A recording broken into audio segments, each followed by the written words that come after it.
Welcome to a journey deep into the world of pirates, where tales of survival and destiny whisper through the waves. If you're seeking a moment of peace, to let your soul be lulled by the sounds of the sea and hushed narratives, then relax and listen. If this video truly brings you calm or helps you find a sense of serenity, please consider hitting like, subscribing, and sharing your thoughts in the comments below. Let me know where you are in the world and what's on your mind. All right, settle in. Forget those pristine Hollywood galleons with their pristine sails and swashbuckling heroes whose teeth are suspiciously white. This ain't that movie. This is the real deal. The kind of reality that smells like a forgotten gym sock left in a fish market. Because right now, you're not watching a pirate movie, you are the pirate. Or more accurately, you're about to become one. You slowly return from an unnamed place, a hazy realm of oblivion, where the last vestiges of dreams melt away like morning mist. There are no birds singing, no gentle morning sun, only the groan of straining aged timbers and the persistent, nauseating roll of something vast and wet beneath you. Your head feels heavy as a lead weight, each pulse a dull, creeping wave of pain spreading slowly across your skull. The air, oh, the air, it's a rich tapestry of odors, a bouquet of maritime misery, stale sweat, thick tar, and the bracing slap of salt. Beneath it all, a faint, unsettling tang of something else, something biological. You desperately, foolishly hope it's just fish. A cold, damp sensation crawls up from your bare feet, signaling a grim return to reality. Your bare feet slap onto damp planks, not polished, gleaming wood, mind you. These are splintered, scarred, and perpetually wet planks that cling to your soles like a jealous lover. Every step is a gamble, a test of balance as the deck pitches and rolls with the rhythm of a drunken giant. The sea beneath you isn't a sparkling azure playground, it's a yawning monster, black and endless, that never seems to sleep. The wind, a constant sneering whisper, whips at ragged canvas sails above your head, making them snap and crack like an angry god. And then a small, hard something skitters past your foot. It could be a dry chicken bone, a cold cigarette butt, or some amorphous fragment. Whatever it is, it reminds you of the presence of unnamed things, tiny mysteries that lurk in the shadows of this vessel.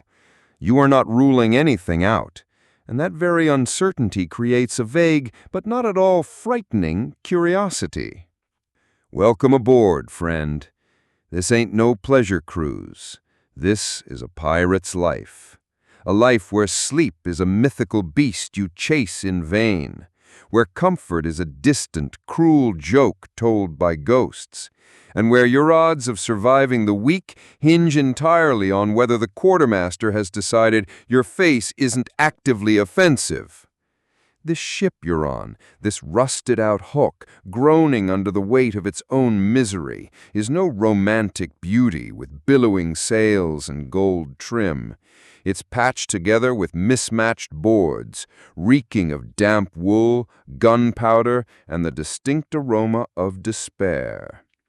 Clinging to the hull are thick layers of barnacles, like a shaggy coat generously bestowed by the sea, rather than a gruesome disease.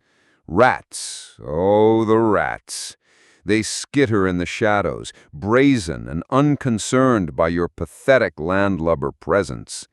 Your hammock, a saggy, stained piece of canvas, hangs precariously between two posts, damp and adorned with something you hope, for the sake of your sanity, is just old soup.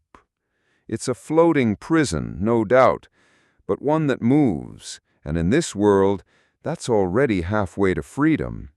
Halfway to something, anyway. You don't remember how you got here, not clearly. The memory of the night before is a blurry picture, disjointed fragments of color that refuse to coalesce into a coherent image. A cheap ale, echoing laughter, and then a sudden, sharp pain at the back of your head. And then darkness. And now the flickering light of a new, hauntingly unfamiliar reality. You wonder, have you wandered into a dream? Or is this the beginning of a life you never imagined? A gentle confusion washes over you, not an overwhelming fear, but a vague acceptance of an unavoidable fate.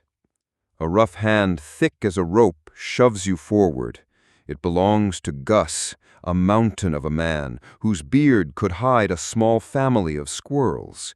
He grunts, a sound like a distant thunderstorm, and points to a particularly forlorn-looking hammock.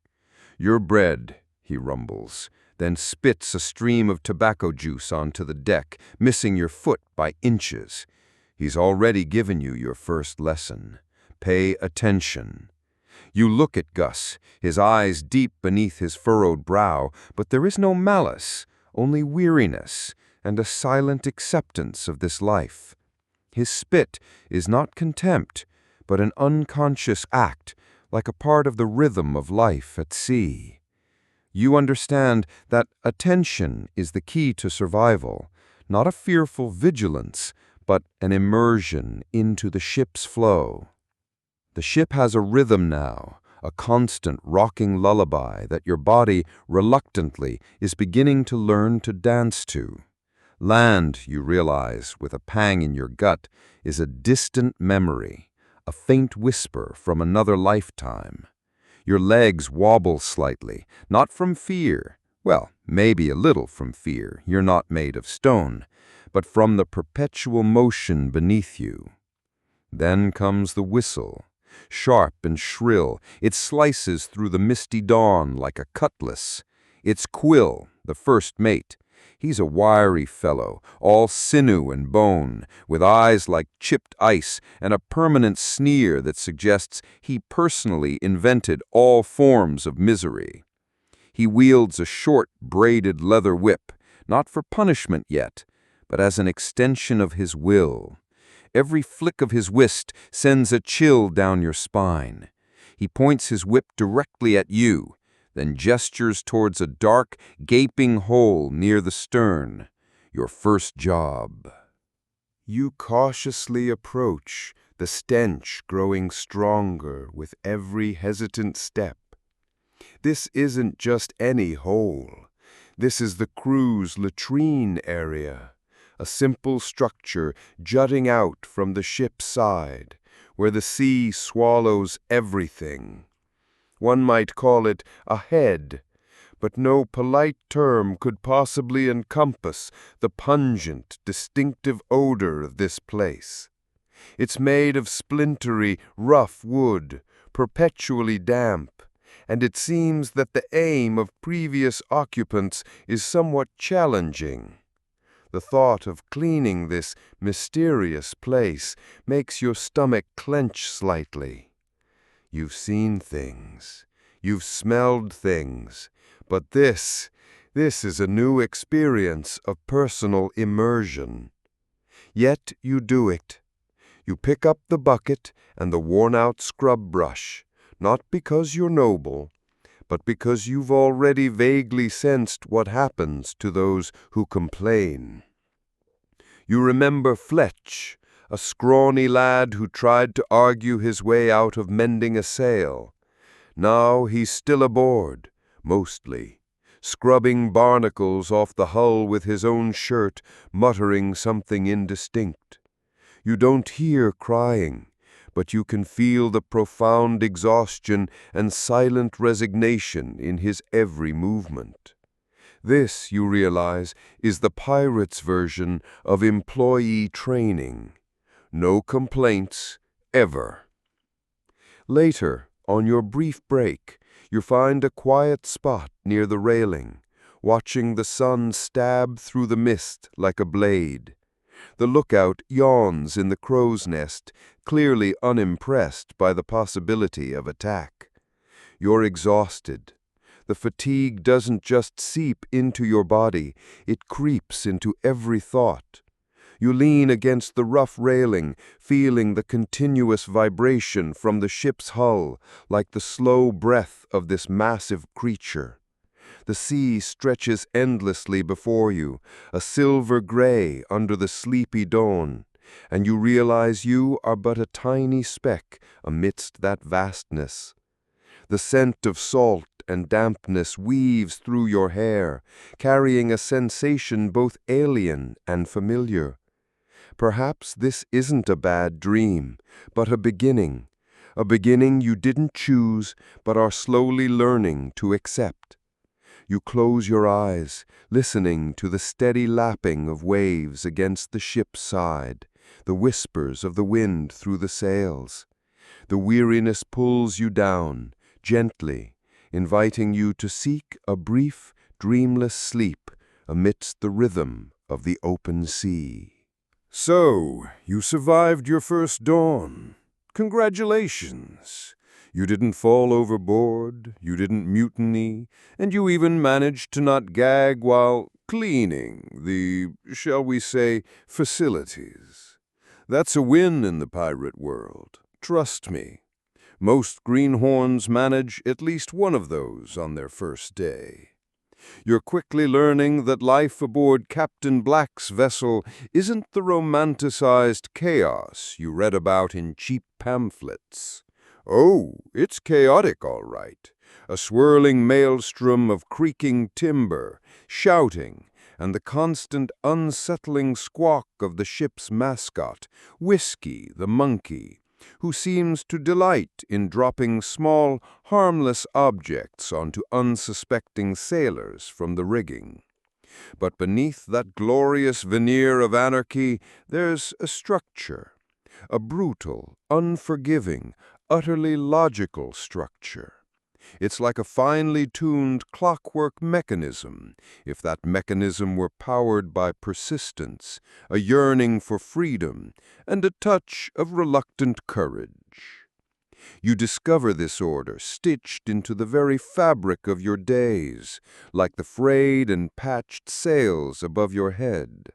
There's a chart, tacked unceremoniously near the helm, its surface stained with grease, and what you desperately hope is just dried seawater. Someone, perhaps Captain Black himself, in a moment of surprisingly meticulous boredom, or maybe some poor long-lost scribe, has meticulously drawn out the days in charcoal. It's a roster, a schedule, a decree from the gods of maritime misery.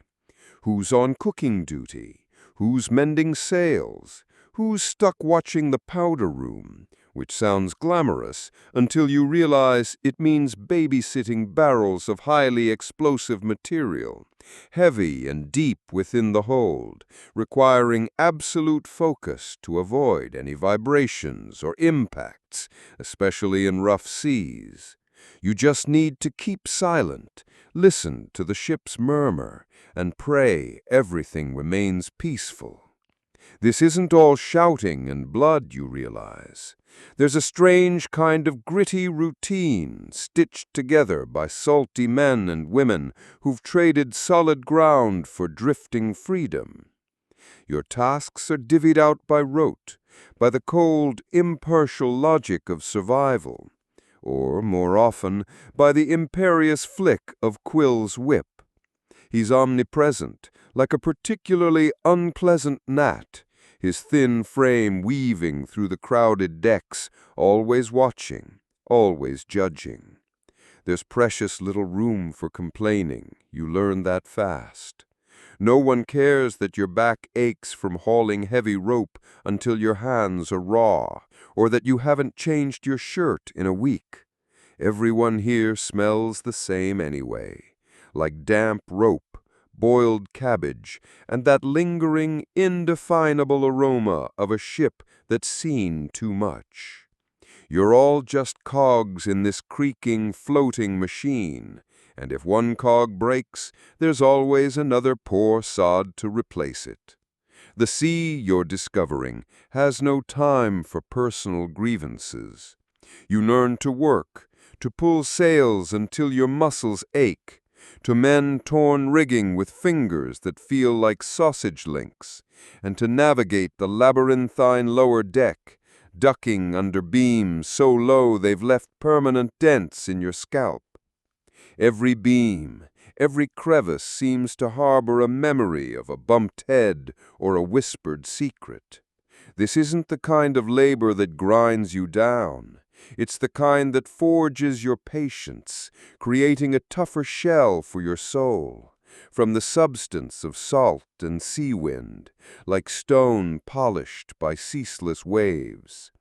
Your hands, once soft and unremarkable, are now calloused, perpetually grimy, and adorned with a collection of nicks and scars that tell their own silent stories. And then there's the crew. Oh, the crew. You quickly realize this isn't some merry band of brothers from a children's book. This is a tapestry woven from the frayed threads of society's outcasts.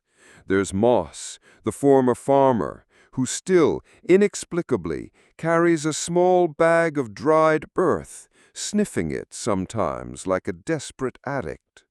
He mutters about crop rotations in healthy soil, seemingly oblivious to the irony of being on a wooden box in the middle of a vast salty expanse.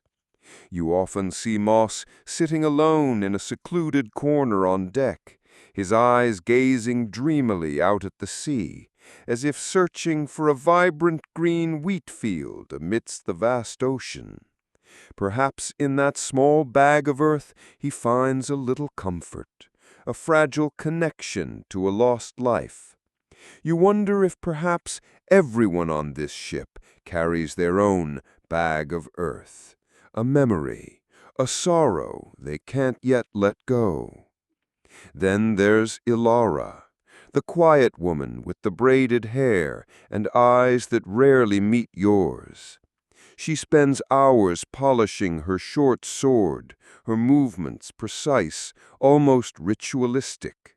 You've heard whispers she was a disgraced knight, banished her some unspeakable honor crime. She's a mystery, wrapped in a shroud of quiet intensity, and you wisely keep your distance. Every time you look at Ilara, you sense a terrifying stillness, like the sea before a storm. Her eyes, though rarely meeting anyone's, carry a long, untold story, secrets sealed deep within her heart. The meticulous way she cares for her sword is not like a warrior preparing for battle, but like an artisan recreating a masterpiece, or someone seeking peace in repetitive movements. Perhaps that sword is not just a weapon, but also a part of a memory, a reminder of lost honor, or a silent vow.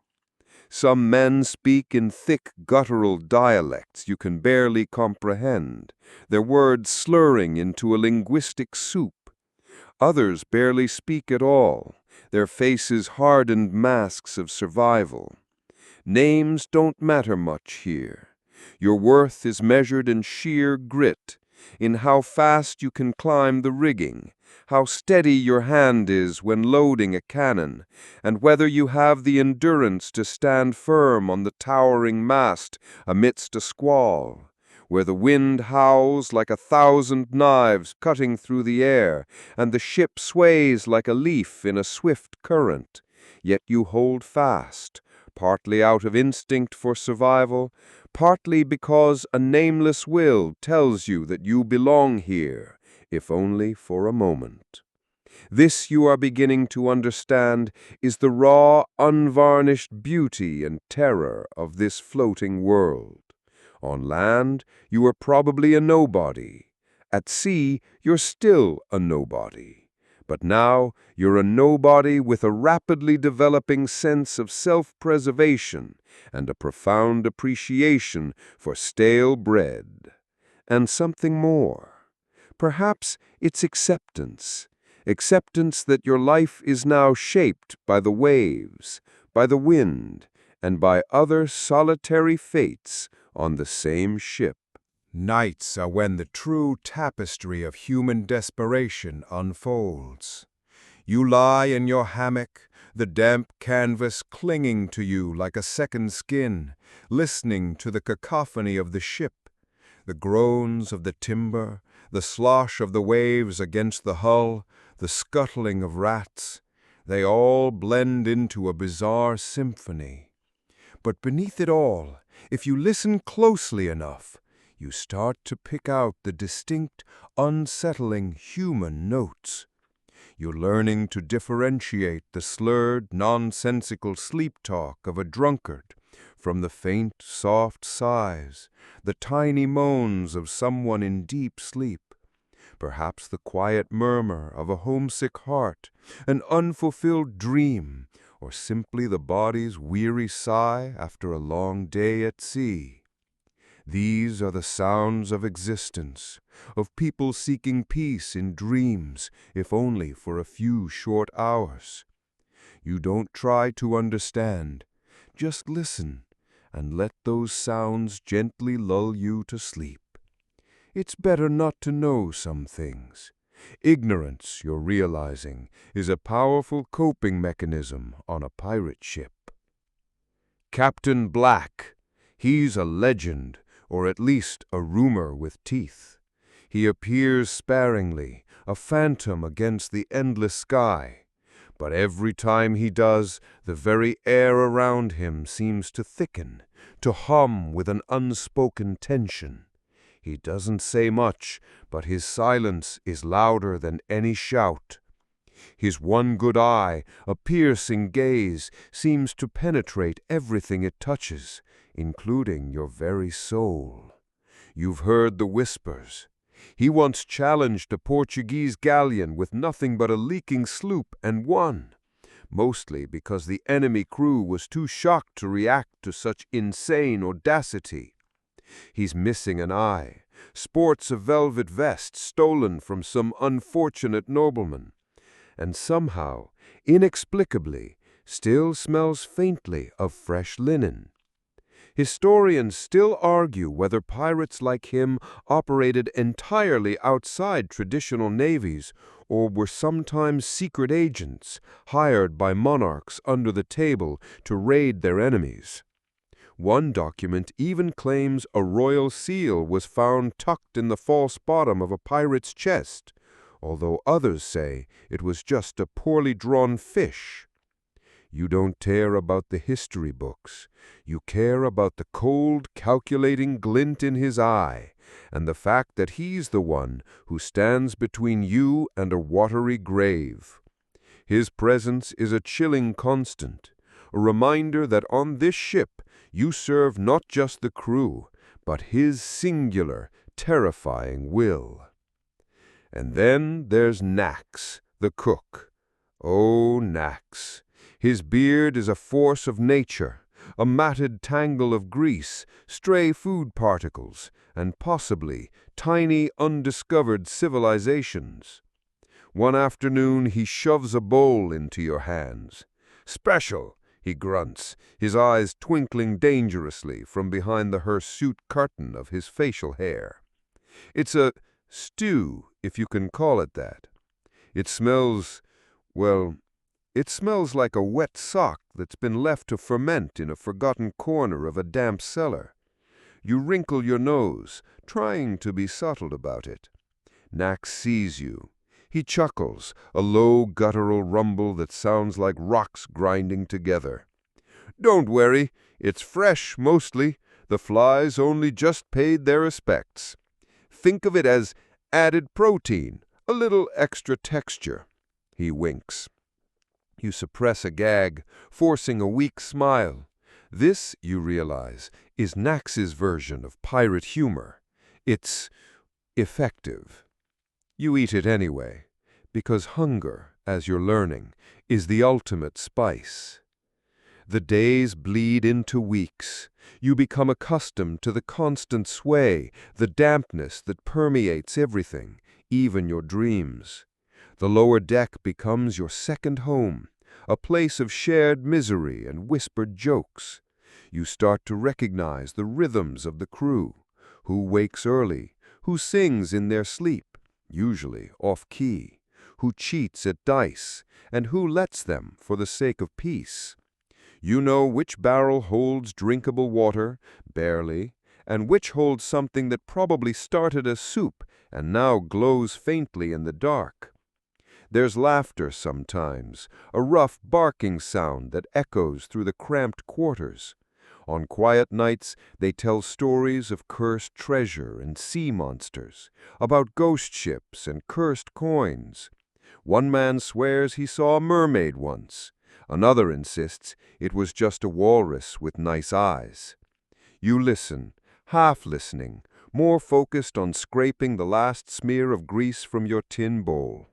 You're not there yet, not fully, but you're closer. You're learning the rules of this calculated chaos, this brutal ballet of survival.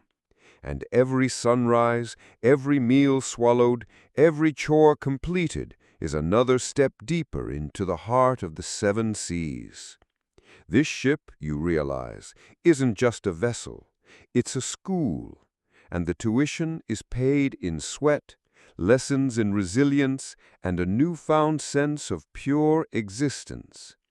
But hey, at least the flies haven't hatched yet, right? Weeks, or perhaps an eternity, have slid by since you first woke up on this floating testament to human desperation.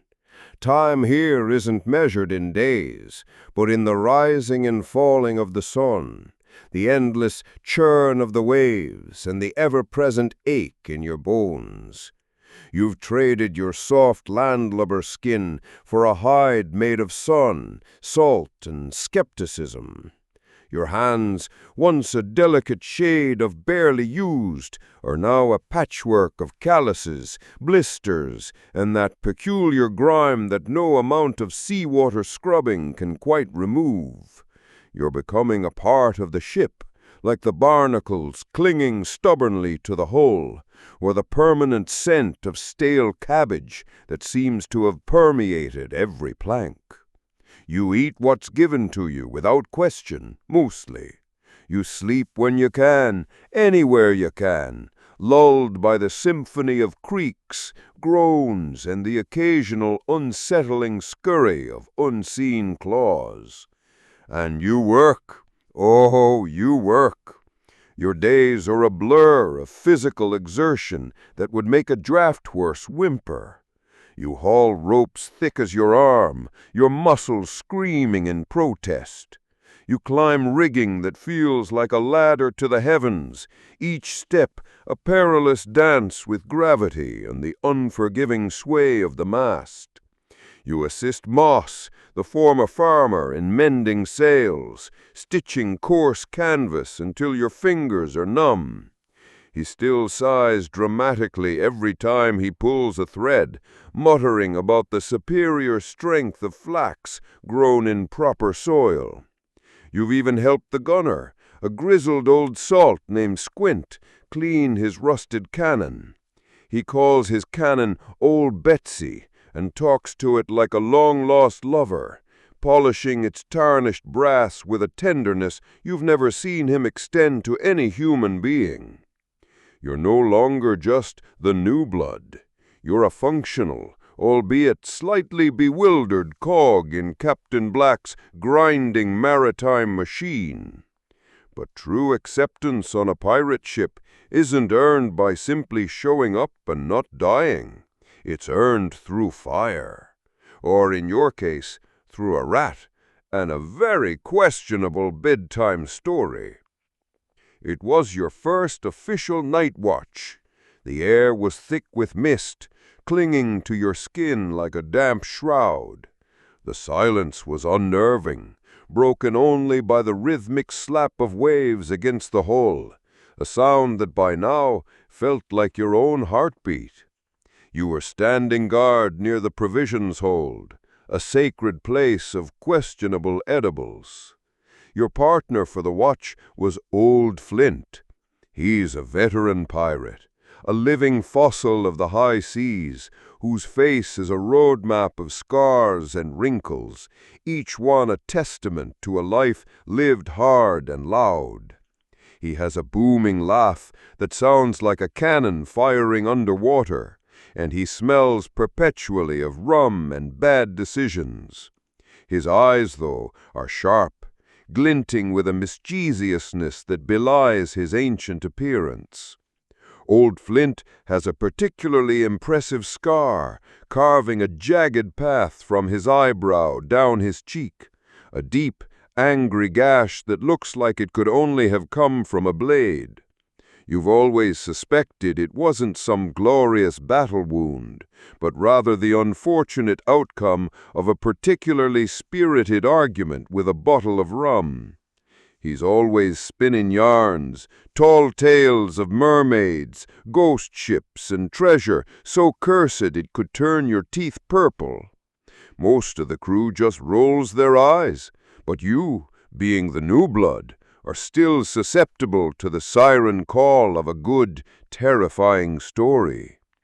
Ever heard the tale of the screaming kraken of the Devil's Triangle, lad? Old Flint rasped, his voice a gravelly whisper, his breath smelling suspiciously like something that could strip paint. He leaned in conspiratorially, his one good eye glinting in the faint lantern light.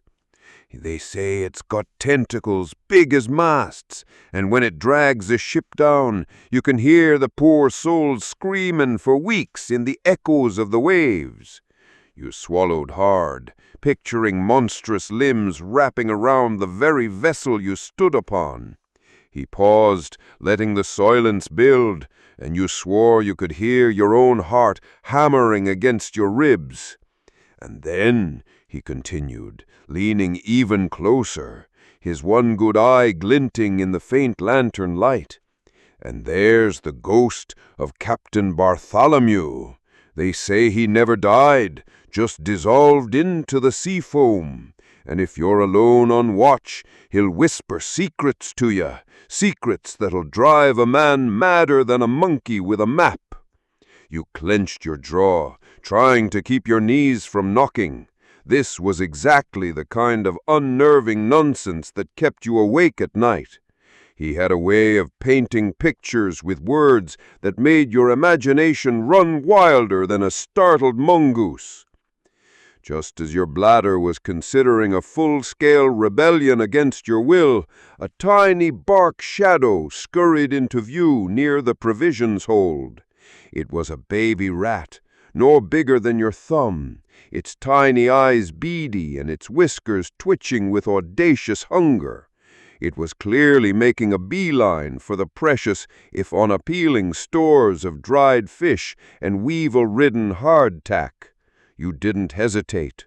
All the terror from Old Flint's story, all the pent-up frustration from your miserable cleaning duties, channeled into one swift, decisive motion. Your heavy boot came down with a satisfying thump. Silence. You lifted your boot. The rat was flat. Very, very flat. You stared at it for a moment, a strange mix of triumph and morbid fascination washing over you. It was a small victory, yes, but in this world any victory felt monumental. It was you versus the rat, and you won. Take that, tiny thieving rodent! The next morning you braced yourself for Nax's usual morning grunts and the predictable stew that tasted vaguely of boiled despair. But as you approached the galley, Nax, his wild beard looking even more untamed than usual, actually grinned, a genuine toothy grin that made you instinctively check for missing teeth. He reached into a greasy sack and tossed something at you. It was a piece of dried meat, larger than your usual ration, almost obscenely generous. It tasted suspiciously like salted rope, but you weren't complaining. "Good job, lad," he rumbled, his single eye glinting with what could only be described as approval. He then leaned in, lowering his voice conspiratorially. "That little feller won't be eating our hardtack anymore, eh? My kind of vermin control." He winked. It was the highest compliment you'd received since landing on this floating nightmare. A weird form of gratitude, certainly, but you took it. It was the taste of small, hard-won pride, a flavor far more satisfying than any of Nax's culinary abominations. Later that day, old Flint caught your eye. He didn't say anything about the rat, but he clapped you roughly on the back. "Good work last night, lad," he bellowed, his voice carrying across the deck. You felt a small warmth spread through your chest. You had passed a test. You were still a greenhorn, undoubtedly, but you were no longer just a body. You were becoming one of them. A few days after your triumphant rat squashing, the ship was hit by a sudden, brutal squall. The wind howled like a banshee, tearing at the sails, threatening to rip them to shreds. Rain lashed down, blinding and cold. Quill's sharp whistle cut through the storm. "All hands to the mainmast, now!" Fear, cold and sharp, gripped your gut. This was no drill. The boatswain, a gruff man named Grimes, with a voice like a foghorn, bellowed at you to help with the mainsail. You hesitated for a split second, your heart a frantic drum against your ribs. Then, fueled by a primal urge to survive and a desperate need to prove you weren't a complete waste of space, you clambered up the swaying mast. The ropes bit into your raw hands. The wind tried to tear you loose. You slipped once, your foot losing purchase on the slick, wet wood. Your heart leaped into your throat, a desperate bird trying to escape. You squeezed your eyes shut, expecting the bone-crushing plunge into the churning abyss. But you didn't fall. You caught yourself, scraping your elbow raw against the coarse timber.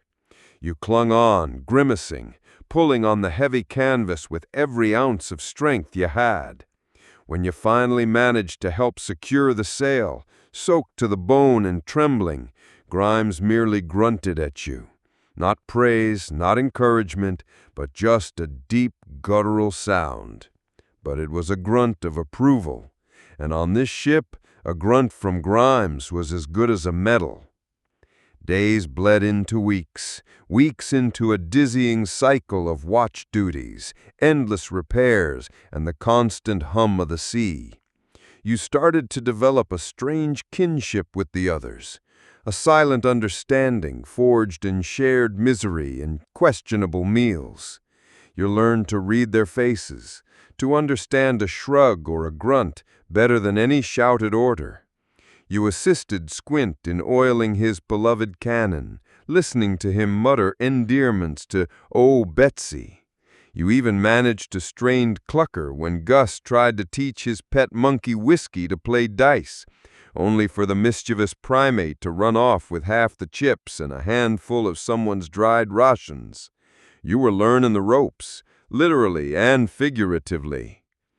Your acceptance was marked by glances, by small gestures, someone accidentally testing your reflexes by tossing a rope knot toward your head, then nodding in satisfaction when you deftly caught it.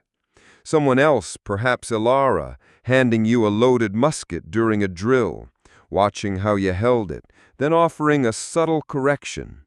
You were supposed to learn the rules by surviving them, like knowing which hammock not to swing too close to, the one that smelled vaguely of dried blood and old rum, or the one belonging to old Flint, whom you were now utterly convinced was not just a storyteller, but a professional nose flute player in his dreams, or knowing that if a crew member offered you a drink with a grin and no context, it was either genuine friendship or incredibly potent rot good, possibly both. You're not a landlubber anymore. The sea has a rhythm now, and your body, begrudgingly, has learned to dance to it. Your sleep is still fractured, filled with strange, salty dreams, but you no longer wake up in a cold sweat, desperate for solid ground. You're beginning to understand why some men choose this life, why they trade everything for the swaying planks of a ship and the endless horizon. It's a brutal freedom, a life lived on the edge, where every sunrise is a small victory. You've had your first taste of belonging, a bitter, salty taste, perhaps, but belonging nonetheless. And on this ship, where every coin is fought for, every meal is earned, and every breath is a miracle, belonging is everything. You haven't truly fought yet, not with a blade, but you've survived, and survival, you're quickly learning, is the first rule of the pirate's code. Life on Captain Black's ship, you've discovered, is a masterclass in adaptation. You no longer flinch at the sudden lurch of the deck, nor do you gag at Knox's daily mystery meat stew. Your hammock, once a source of damp despair, is now simply a hammock. And those distant cries in the night, you've learned to integrate them into the symphony of the sea, a constant low hum of human longing that somehow makes the vastness feel a little less lonely. You're not just surviving, you're existing in this brutal, beautiful, terrifying world. But even pirates, masters of making do, eventually hit a wall. And that wall, dear friend, is the dreaded empty pantry. The rum barrels were suspiciously light. The hardtack seemed to be made more of weevils than flour. And the last piece of salted pork had been passed around so many times it was practically a historical artifact. Hunger, you see, is the great equalizer. It settles over a ship like a heavy, silent fog, a constant low ache that gnaws at everyone, from the lowliest swab to the fearsome Captain Black himself. The usual boisterous chatter of the crew had softened to a low murmur, a subtle shift that spoke volumes of their shared longing for a full belly, a quiet, almost melancholic hum that settled over the ship like an evening fog. That morning, Quill's whistle seemed to have an extra note of desperation, a faint, almost yearning quality that spoke of dwindling provisions. The crew was restless, their eyes holding a weary hollowness, their tempers shorter than Knox's last batch of bread. Even Whiskey, Captain Black's mischievous monkey, seemed less inclined to play pranks, instead sitting on Gus's shoulder, thoughtfully picking imaginary fleas from Gus's beard. A silent hunger, you realized, made everything softer, quieter, pulling the edges of their rough world inwards. Later that evening, as the sun dipped below the horizon, painting the sky in hues of deep violet and fiery orange, a soft, almost imperceptible shift rippled through the ship. Captain Black emerged from his cabin, a silent specter against the fading light. He didn't speak. He simply pointed toward the distant shore, a thin line of deep green against the darkening blue horizon. It was a familiar gesture, one that needed no words. Land. Food. The crew, as if on an unspoken command, began to move. Small boats were lowered, their oars muffled with cloth. You found yourself in a boat with Blade, the man whose movements were as fluid and silent as the sea itself. He was a master of stealth, a whisper of a man, his presence barely a ripple in the night air. And Gus, bless his well-meaning heart, who managed to trip over his own feet getting into the boat, sending a quiet splash across the still water. Quill's glare, even in the dim light, was palpable, a silent threat that promised future planks to be scrubbed. The feeling of solid ground beneath your feet was a bizarre sensation, almost as if the earth itself was swaying gently. You stumbled slightly, your land legs having atrophied after weeks of constant rocking. It was an uncanny feeling, like walking on a giant, uncooperative trampoline. Yet, beneath the initial disorientation, there was a quiet, almost forgotten sense of stability, a faint echo of a life once known, a life where the world didn't perpetually shift beneath you. The air here was different, too, thick with the scent of damp earth, pine needles, and a faint, tantalizing aroma of domesticity.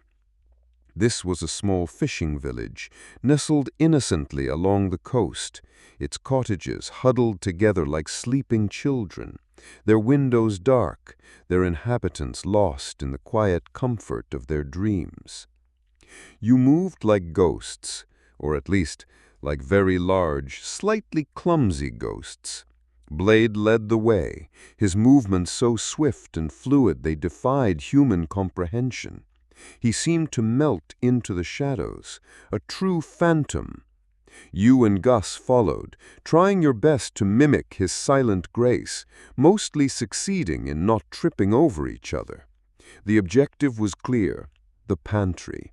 No bloodshed, no unnecessary noise, just quiet acquisition.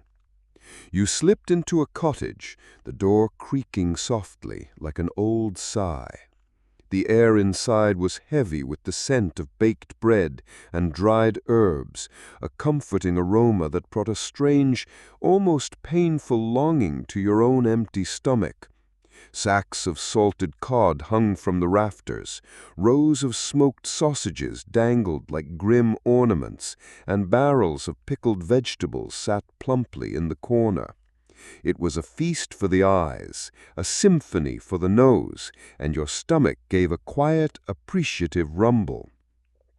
As you and Gus busied yourselves stuffing sacks with provisions, a soft shuffle from the back of the cottage made you freeze. An old man, his eyes wide with sleep and confusion, stood there. He was just a villager, thin and frail, probably disturbed by Gus's unwitting percussion performance. He gripped a wooden staff, trembling, and croaked, "Who goes there?" You froze, not from stark terror, but a sudden, profound stillness, a strange, almost detached awareness of the delicate balance of the moment. Your mind, though racing, felt oddly clear, observing the scene as if from a distance. The thought of conflict, of breaking the serene quiet of the village, felt almost sacrilegious. You didn't reach for your knife. Instead, your hand instinctively went to your chest, feeling the quiet thrum of your own existence against the vast silence. But then Blade moved.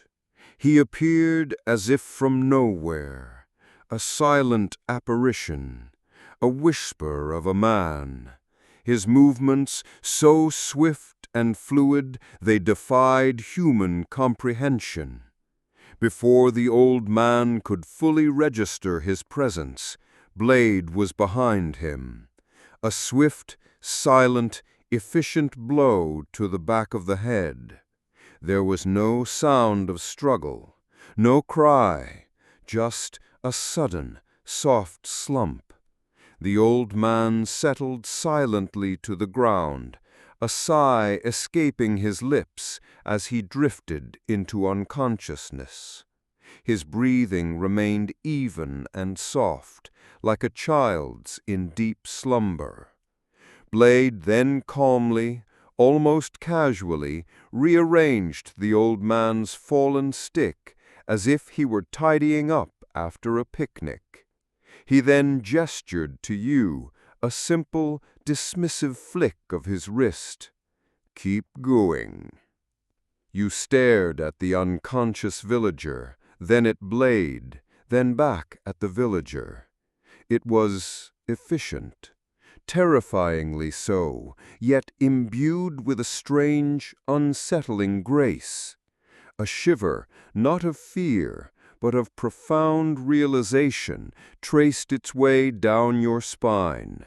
This was the pirate's way, swift, precise, devoid of unnecessary cruelty, yet utterly absolute. It was a lesson, etched not in words, but in the silent, effective ballet of survival. You resumed stuffing your sack, your hands working faster now, propelled not by frantic urgency, but by a quiet, sharpened focus, a newfound understanding of the stark realities of this life. Back on the ship, the scent of fresh provisions filled the air, a silent celebration after the long hunger.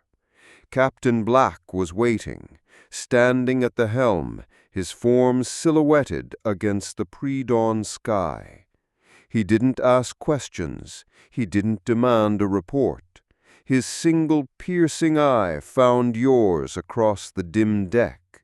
In that gaze you felt no judgment, no anger, only a deep, almost ancient understanding.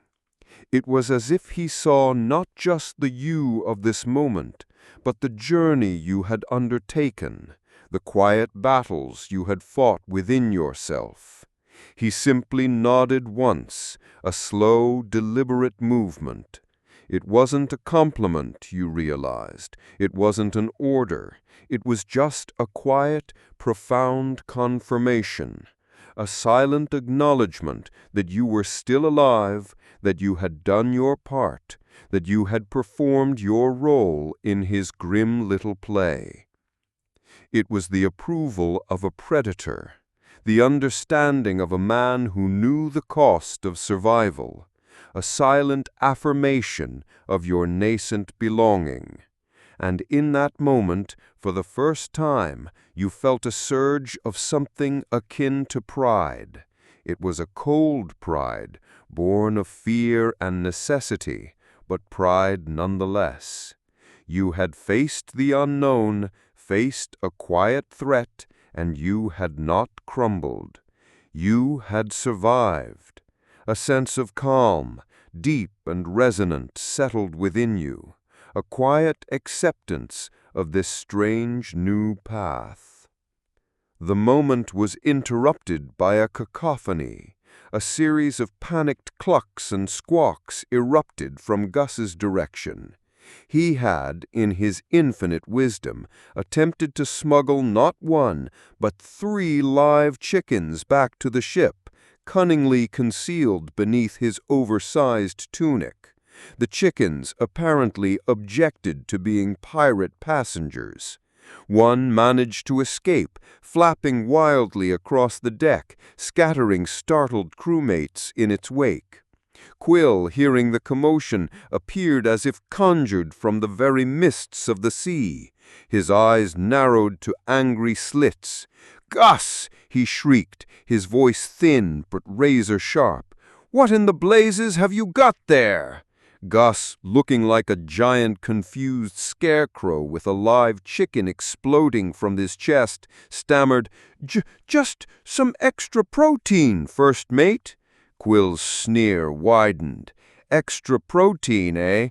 You'll be serenading the barnacles with a scrubbing brush, Gus, until every plank reflects the moonlight, for a week." Gus groaned, the sound swallowed by the cackling laughter of the rest of the crew. You even allowed yourself a small private chuckle. The absurdity of it all, the sudden burst of chaotic humor in the quiet aftermath of tension, was a welcome relief. You watched Gus trudge off, a chicken still pecking at his beard, and realized that even in this brutal world there was always room for a laugh, even if it was at someone else's expense. You had survived your first raid, and you had seen Captain Black's eyes. That was a victory indeed. The persistent creak of the ship's timbers, the gentle slap of waves against the hull, and the low, constant hum of the wind through the rigging, these were the new lullabies of your life. You'd truly adjusted to the ceaseless, rhythmic sway of Captain Black's vessel. The rough planks felt familiar beneath your bare feet, and the perpetual dampness that clung to everything, even to the very core of your being, no longer bothered you. You could discern the faint earthy scent of a newly discovered island from the briny tang of the open sea, and your hands, once soft and unremarkable, were now a landscape of calluses and faint scars, each one a silent testament to a knot tied, a sail mended, a bucket emptied into the vast, indifferent ocean. You were a part of this floating world now, a living, breathing, almost silent cog in its creaking, groaning mechanism. Yet there were still unspoken layers to peel back, secrets kept not in locked chests, but in the hardened eyes of the crew, and in the very planks of the ship beneath your feet. There were whispers, too, of challenges and tests, of things older than the salt-stained sails, of a particularly grim tradition that subtly separated those merely surviving from those truly belonging. And today, you sensed, you had an unexpected role to play in it.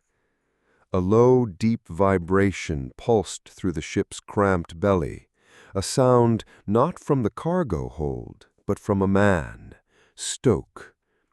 He was a walking, breathing monument to sheer, raw power, a man built like a sturdy oak, whose face bore the marks of countless weathered seasons. His eyes, small and steady, narrowed subtly as he fixed his gaze upon you, his finger, thick as a rope, pointing directly. "You," he declared, his voice a low rumble, carrying a surprising clarity despite his gruffness. "You took my rum ration, didn't you, little shadow?" The accusation hung in the air, dense and heavy, yet it felt strangely distant, almost unreal to you. Your own rum ration, a precious liquid that tasted faintly of turpentine and quiet resignation, was barely enough to soothe the perpetual ache in your bones, let alone to covet someone else's.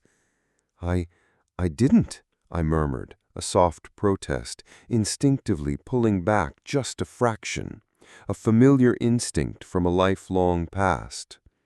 Stoke let out a guttural sound, not quite a laugh, but a deep, resonant hum that made the deck beneath your feet vibrate with a low thrum. "Don't lie, boy. My bottle was lighter this morning, and you're the only new face scurrying around here." The claim was as absurd as it was baseless. You'd been too busy trying to decipher old Flint's rambling tales about sea creatures to even think about such a trivial theft. Besides, attempting to steal rum on a pirate ship was like trying to steal the very air from the sky, a notion fraught with unspoken consequences. But Stoke wasn't interested in logic.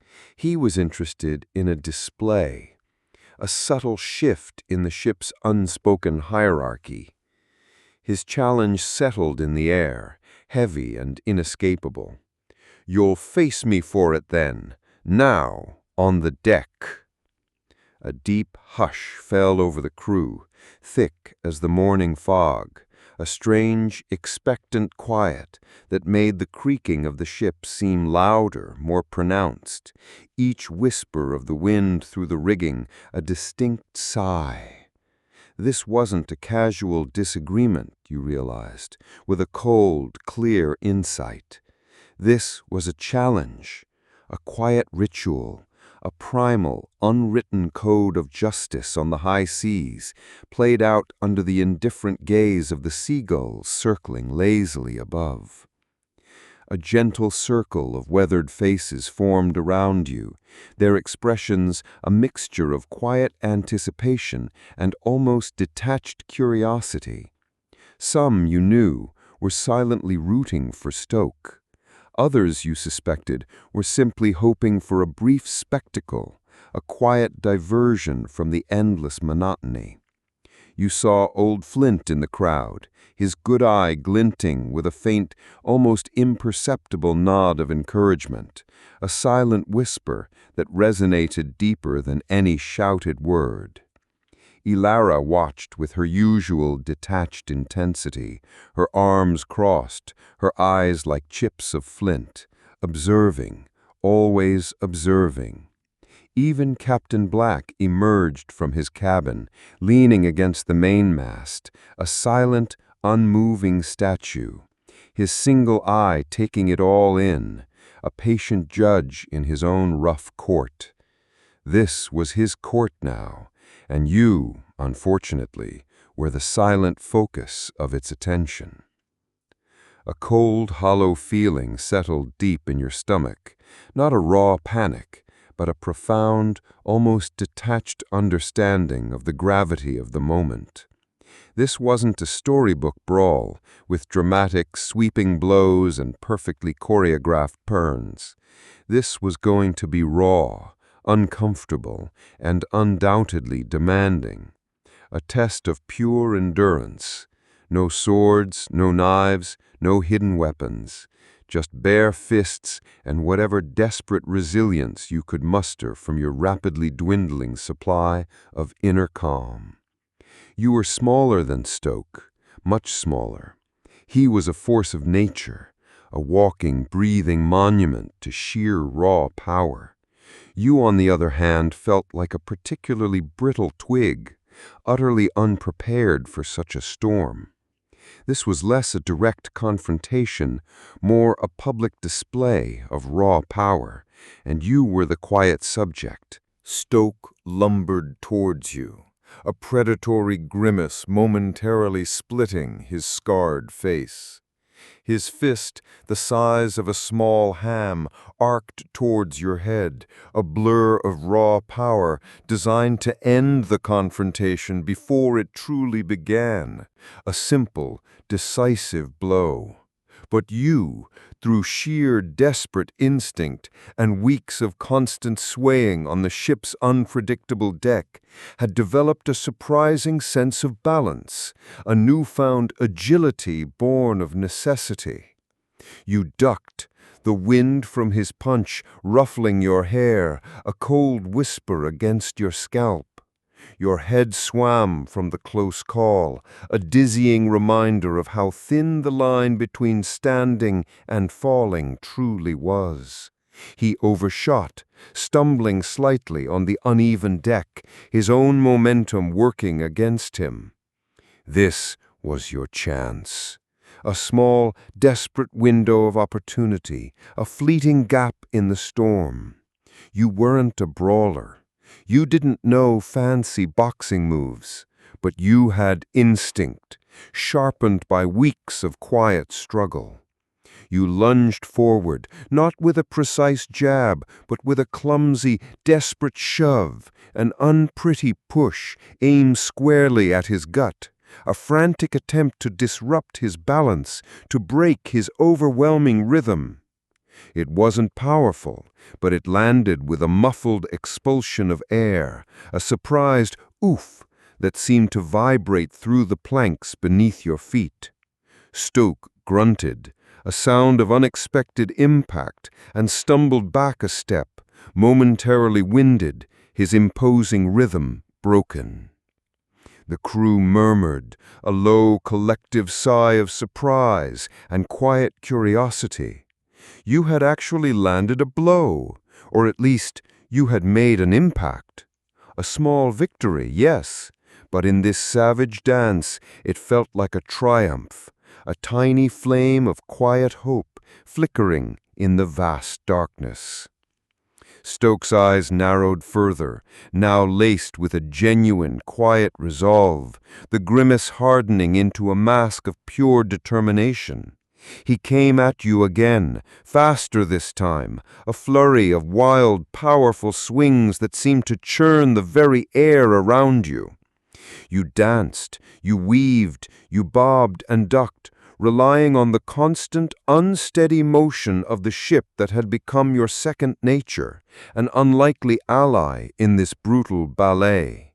The deck became your confidant, shifting and swaying, making his powerful blows just a fraction off target, a subtle, constant shield. You twisted, slid, and even stumbled once, catching yourself just before you hit the deck, a desperate scramble for purchase, your fingers scraping against the rough timber. You clung on, grimacing softly, pulling yourself up, fueled by sheer desperate will, a silent, almost unheard prayer echoing deep within you. You might not be a trained fighter, but you were surprisingly adept at not getting hit, a resilient shadow. You were less a warrior, more than a particularly agile insect, stubbornly refusing to be crushed. The test stretched on, a blur of grunts, heavy breathing that filled the close air, and the occasional muffled slap of flesh against flesh. Your arms burned with a deep, persistent ache, your lungs ached with every ragged breath, and your face felt warm with effort, yet you endured. Stoke was relentless, but he was also growing tired. His powerful swings becoming slower, less precise, his frustration a visible cloud around him, a silent steam rising from his form. He was a charging bull, but you were a matador, dancing just out of reach, carefully preserving your fragile energy.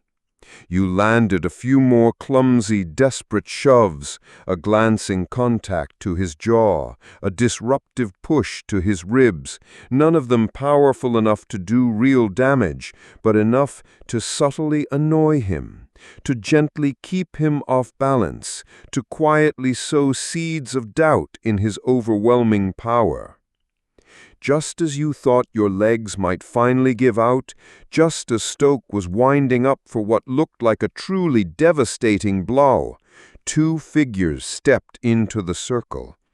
It was Gus, his massive frame blocking Stoke's path, a silent mountain of a man, and old Flint, surprisingly nimble for his age, gently grasping Stoke's arm with a grip that belied his years.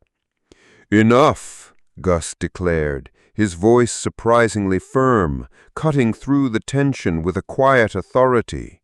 "He's had enough, Stoke. It's a fair test. He stood his ground."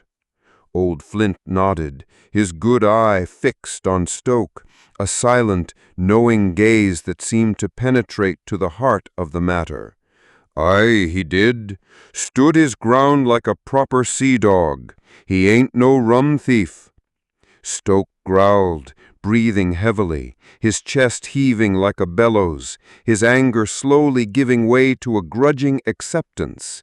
He looked from Gus to old Flint, then, finally, his gaze settled on you.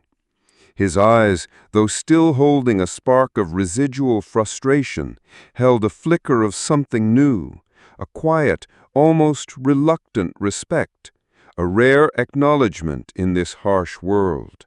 He spat on the deck, a final defiant gesture that held no real malice, then turned and lumbered away, his shoulders slumped in quiet defeat, yet with a strange, weary dignity.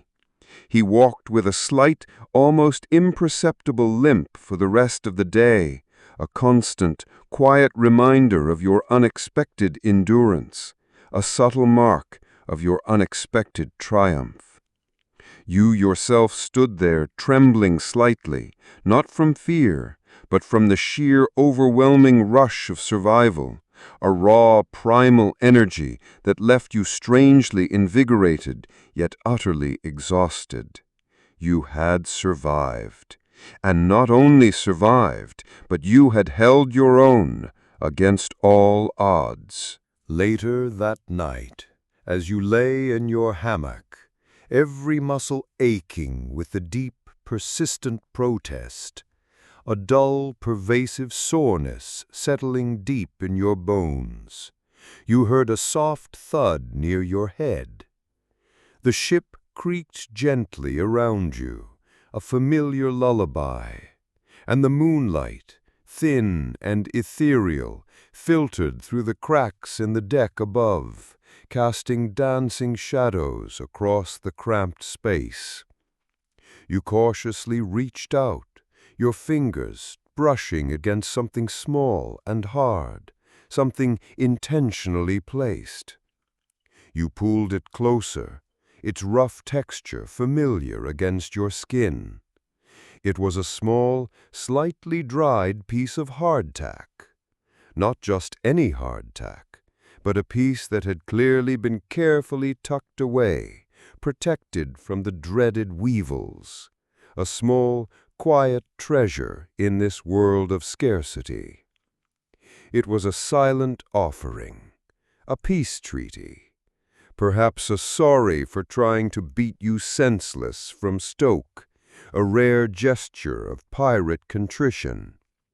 Or perhaps, just perhaps, it was a quiet welcome from someone else, a subtle signal that you were now truly, unequivocally one of them, a token of acceptance, a nod of respect from the rough, dangerous men and women who shared this swaying wooden world.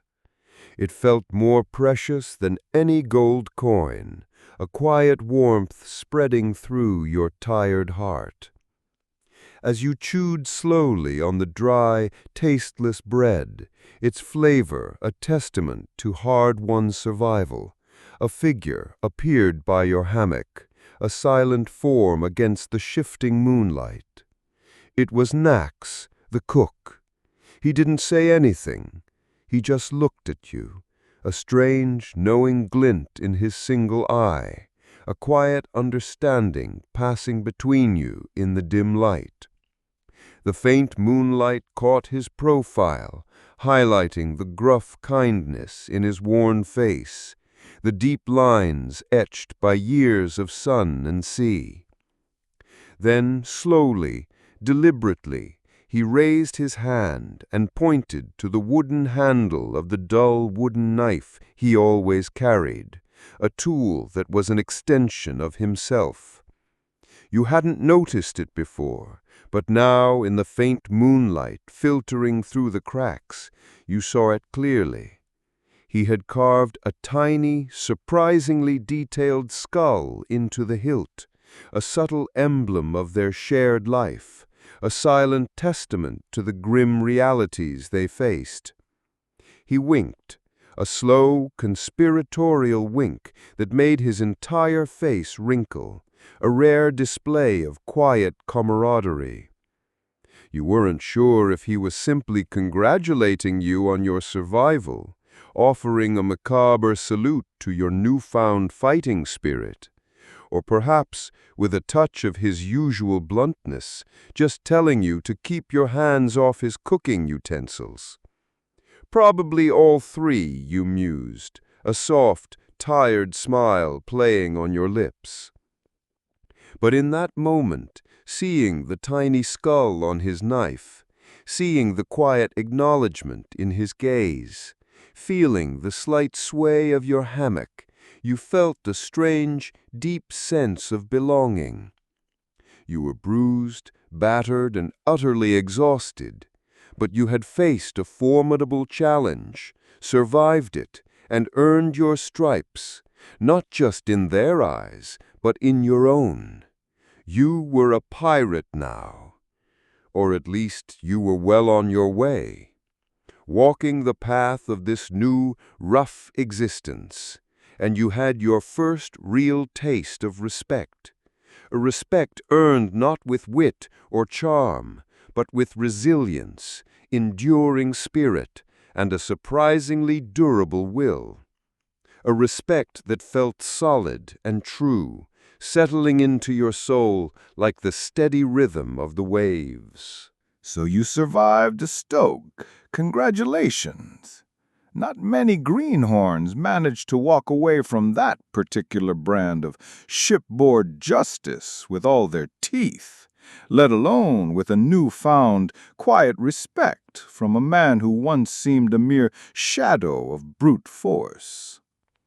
The hardtack offering, a small, quiet token placed near your hammock.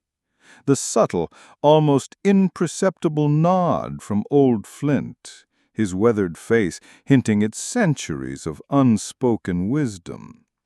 Even Nax's knowing wink and the little carved skull on his dull knife, these weren't just random acts of kindness or fleeting gestures. These were soft whispers of a larger truth, a truth etched into the very soul of this creaking vessel, a truth that resonated deep within your own adjusting spirit. You were no longer just a transient body, a bewildered passenger tossed by fate's indifferent hand. You were quietly, almost imperceptibly, becoming a recognized, if still slightly bewildered, member of Captain Black's motley crew. You were still Shivers, yes, a name once whispered with a hint of mockery, a reminder of your landlubber fragility. But now it felt less like an insult and more like a badge of honor, a quiet mark of distinction earned through perseverance, facing down your own fears, and frankly, a considerable amount of pure, unadulterated luck. It was a name that now resonated with a subtle sense of identity, a whispered part of your own unfolding story, a unique signature etched onto the vast canvas of the sea. The scent of salt, the persistent earthy aroma of damp tar that seemed to cling to every timber, and the faint, enduring essence of human presence, a complex blend of sweat, old rum, and unspoken resilience, was now your personal perfume.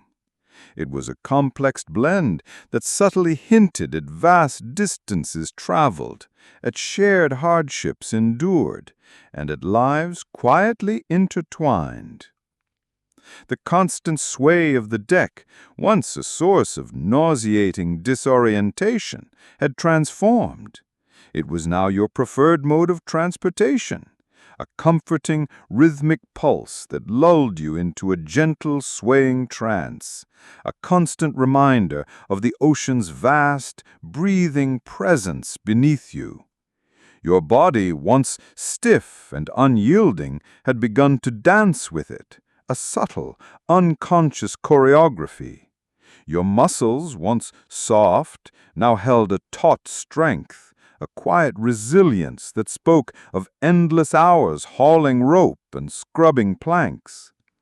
Your skin, once pale and vulnerable, had weathered to a darker, tougher hide, a testament to the sun's relentless embrace and the sea's biting winds.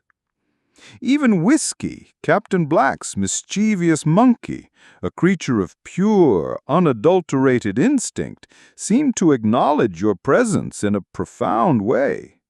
He no longer launched moldy pieces of fruit directly at your head with malicious glee.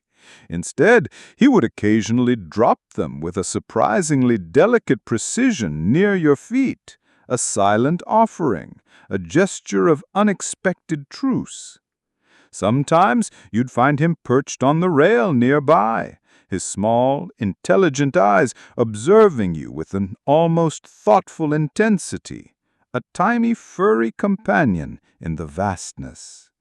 On particularly still nights, he might even settle onto your shoulder, a warm, soft weight, purring a low, guttural rumble that felt strangely comforting against your ear. This was progress, indeed. You were learning the subtle language of the ship, the gentle creaks that meant fair weather and smooth sailing, the deeper groans that quietly foretold an approaching squall, and the distinct, soft thud that usually meant Gus had probably stumbled over his own feet again, a familiar, almost endearing sound in the quiet hum of the ship's nocturnal life. You were an apprentice, perhaps, but an apprentice with a pulse, a quiet resilience, and a growing intuitive understanding of this unique, demanding world. Your senses, once overwhelmed by the cacophony of odors and sounds, now calmly absorbed the nuanced symphony of life at sea. Each subtle sound, each distinct scent, each almost imperceptible shift of the deck weaving itself deeper into the rich, intricate tapestry of your quiet belonging. And then there were the spoils. Not the glittering chests of legend, but the first true taste of them. Not as grand, tangible treasure, but as a quiet, profound affirmation of your place. One evening, under the soft, flickering glow of a single lantern that cast long, dancing shadows across the cramped lower deck, Captain Black himself stood before the crew. The air, usually filled with boisterous chatter, settled into a profound stillness, a respectful quiet that resonated deeply. He didn't boom or shout. No dramatic pronouncements were needed. His voice, though low, carried through the space with an undeniable authority, a deep, resonant quality like the steady, unwavering pulse of the ocean itself. "We split the take," he declared, his single, piercing eye sweeping slowly, deliberately over each weathered face, pausing for a significant moment on yours, a silent acknowledgment that passed between you. A small, heavy pouch, surprisingly soft and warm from being handled, was then placed gently into your eager but trembling hands. You felt the satisfying weight of coins within, not gleaming gold, but dull, worn silver and copper, each one carrying the quiet hum of distant markets, forgotten pockets, and countless hands that had touched them before. Each coin seemed to whisper a tale of its own, a silent journey across continents and through time. There was a simple silver ring, its surface smooth and cool against your skin, worn almost to a sheen, hinting at a past life, a silent story of another's journey, now resting in your palm. And an earring, a single, tiny loop of gold, barely noticeable, yet catching the flickering lantern light, shimmering faintly with a quiet inner fire. They were not vast riches. No, not the hoard of kings or the spoils of legendary pirate lords, but they were yours. These were the humble fruits of collective effort, of shared hunger endured, and of quiet triumph over the odds. You held them, their coolness seeping into your palm, and a strange, comforting warmth spread through your chest, radiating outwards. These weren't mere objects. They were tangible proof of your place, quiet whispers of acceptance, the subtle currency of your new, unwritten life. You were now a thread in the ship's rough, vibrant tapestry, woven in by shared hardship and unspoken trust, a part of its very fiber. As you held these modest treasures, a profound sense of quiet gratitude settled within you. Each coin, each small piece of metal, seemed to tell a silent story of survival. The worn edges of the silver coins spoke of endless transactions, of trade winds and distant shores, of the endless human pursuit of gain and the quiet sacrifices made along the way. The simple silver ring, smooth beneath your thumb, carried the ghost of an unknown finger, a life once lived, a love, perhaps, now a quiet mystery in your possession. And the tiny gold earring, so delicate, yet so resilient, seemed to echo with the laughter or tears of its previous owner, a fleeting memory caught in its shining curve. You realized these weren't just tokens of a raid, they were fragments of lives, collected and now entrusted to you. They symbolized a detachment from the land, from the rigid rules of society you once knew. On this ship, wealth wasn't about accumulation, but about immediate survival, shared risk and communal reward.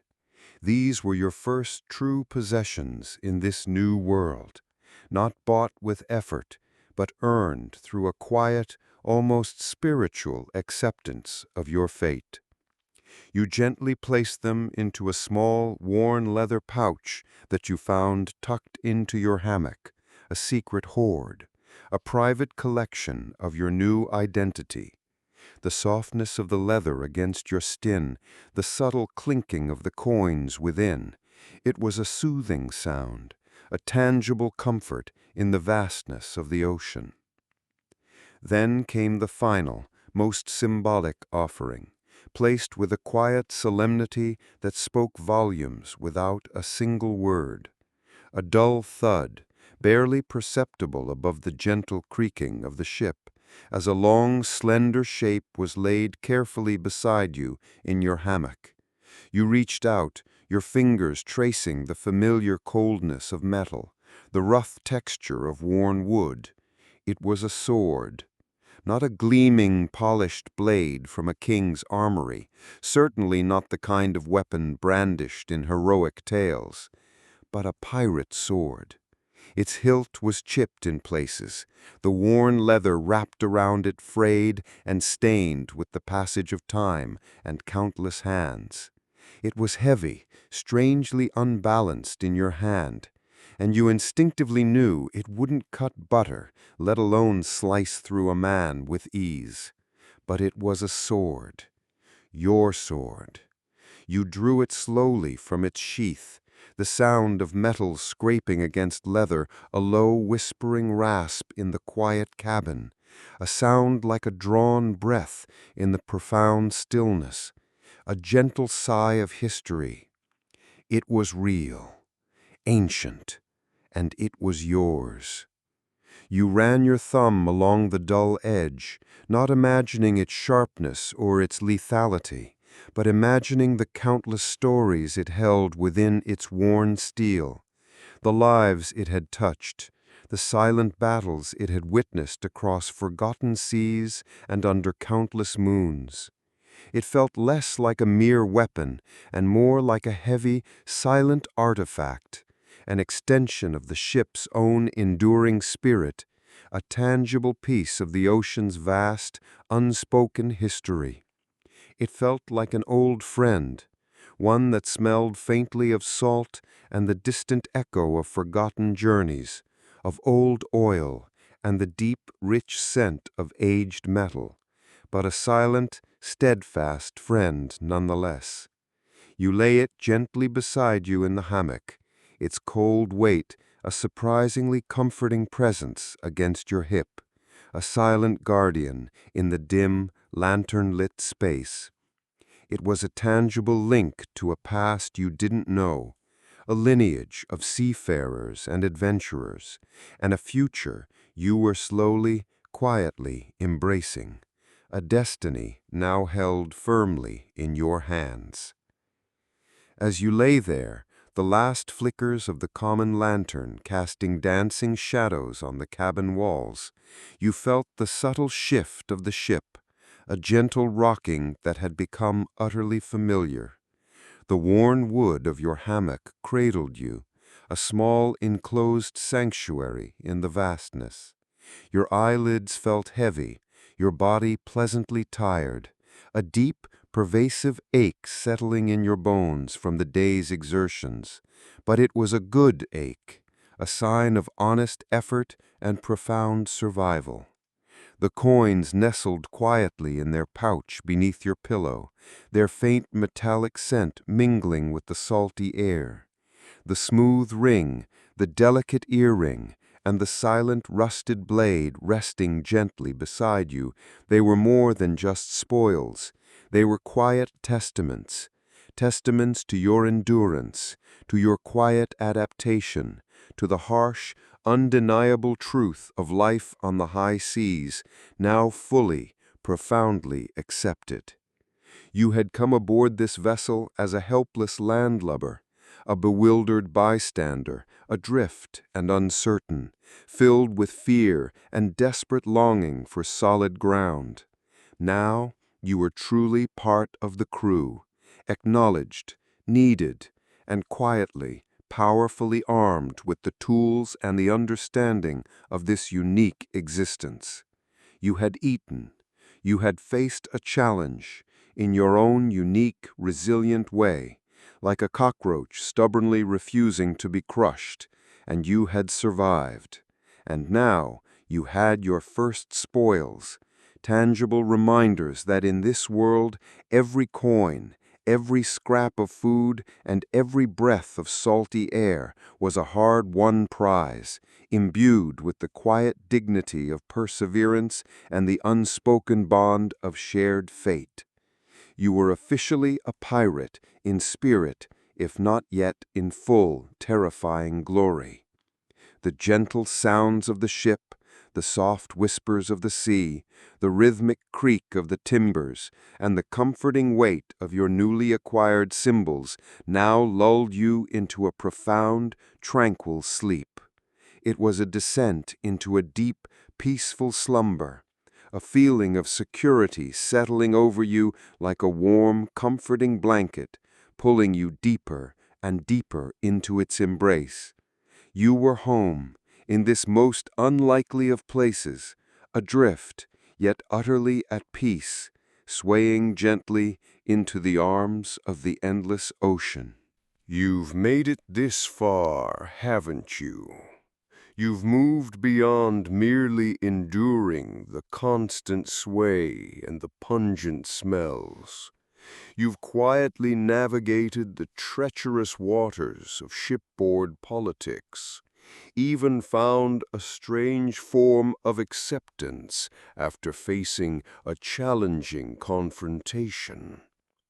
No longer are you simply flinching from every shadow. Instead, you've discovered a quiet resilience within yourself, a strength that surprises even you.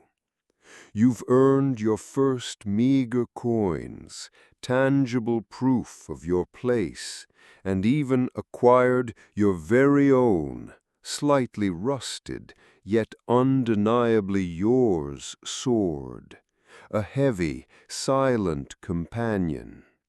You sleep with it now, tucked gently beside you in the hammock, its cold weight a strange, almost comforting presence in the endless night, a constant reminder of the quiet strength you've unearthed. The days on Captain Black's ship no longer blend into an indistinguishable blur of misery, of endless chores and gnawing uncertainty. No, they've begun to take on a rhythm, a cadence, a gentle, predictable pulse of creaking timber, snapping sails, and the eternal, whispering song of the sea. You're not just surviving anymore. You're dancing to the ocean's tune. A clumsy, salt-stained dance, perhaps, but a dance nonetheless, one that your body, once so awkward, has begun to instinctively embrace. Your senses, once assaulted by the chaos, now register the ship's complex symphony, a unique dialect spoken in groans and sighs, in the gentle flutter of canvas and the distant cry of gulls. The low, mournful creak from the mainmast, that's a fair wind, a quiet promise of smooth sailing, a gentle push toward an unseen horizon. The high-pitched, almost ethereal whine from the rigging, a sound like distant, melancholy pipes, that's a squall brewing, a furious, invisible fist about to pound the deck. Yet even this warning carries a strange beauty in its urgency, a natural phenomenon that you no longer fear but respect. The low, monotonous thump from below deck, a steady, profound vibration that travels through the very planks of the ship. That's Gus snoring, a sound that could wake the dead, but somehow now lulls the living to sleep, a consistent anchor in the vast, shifting world of the ocean. You've even started to differentiate the distinct scuttling sounds of the ship's various rat populations, the bold and arrogant ones who think they own the place, scurrying with a certain confidence, and the timid, shadowy ones who only venture out when they think no one's looking, their movements like soft whispers in the darkness. You mostly ignore them now, unless their audacious curiosity leads them too close to your precious hardtack.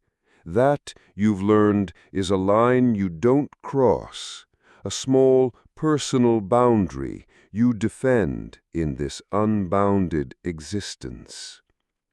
Your body moves with an unconscious grace, swaying with the ship's roll, your feet finding purchase on the slick, worn planks as if they were an extension of the vessel itself.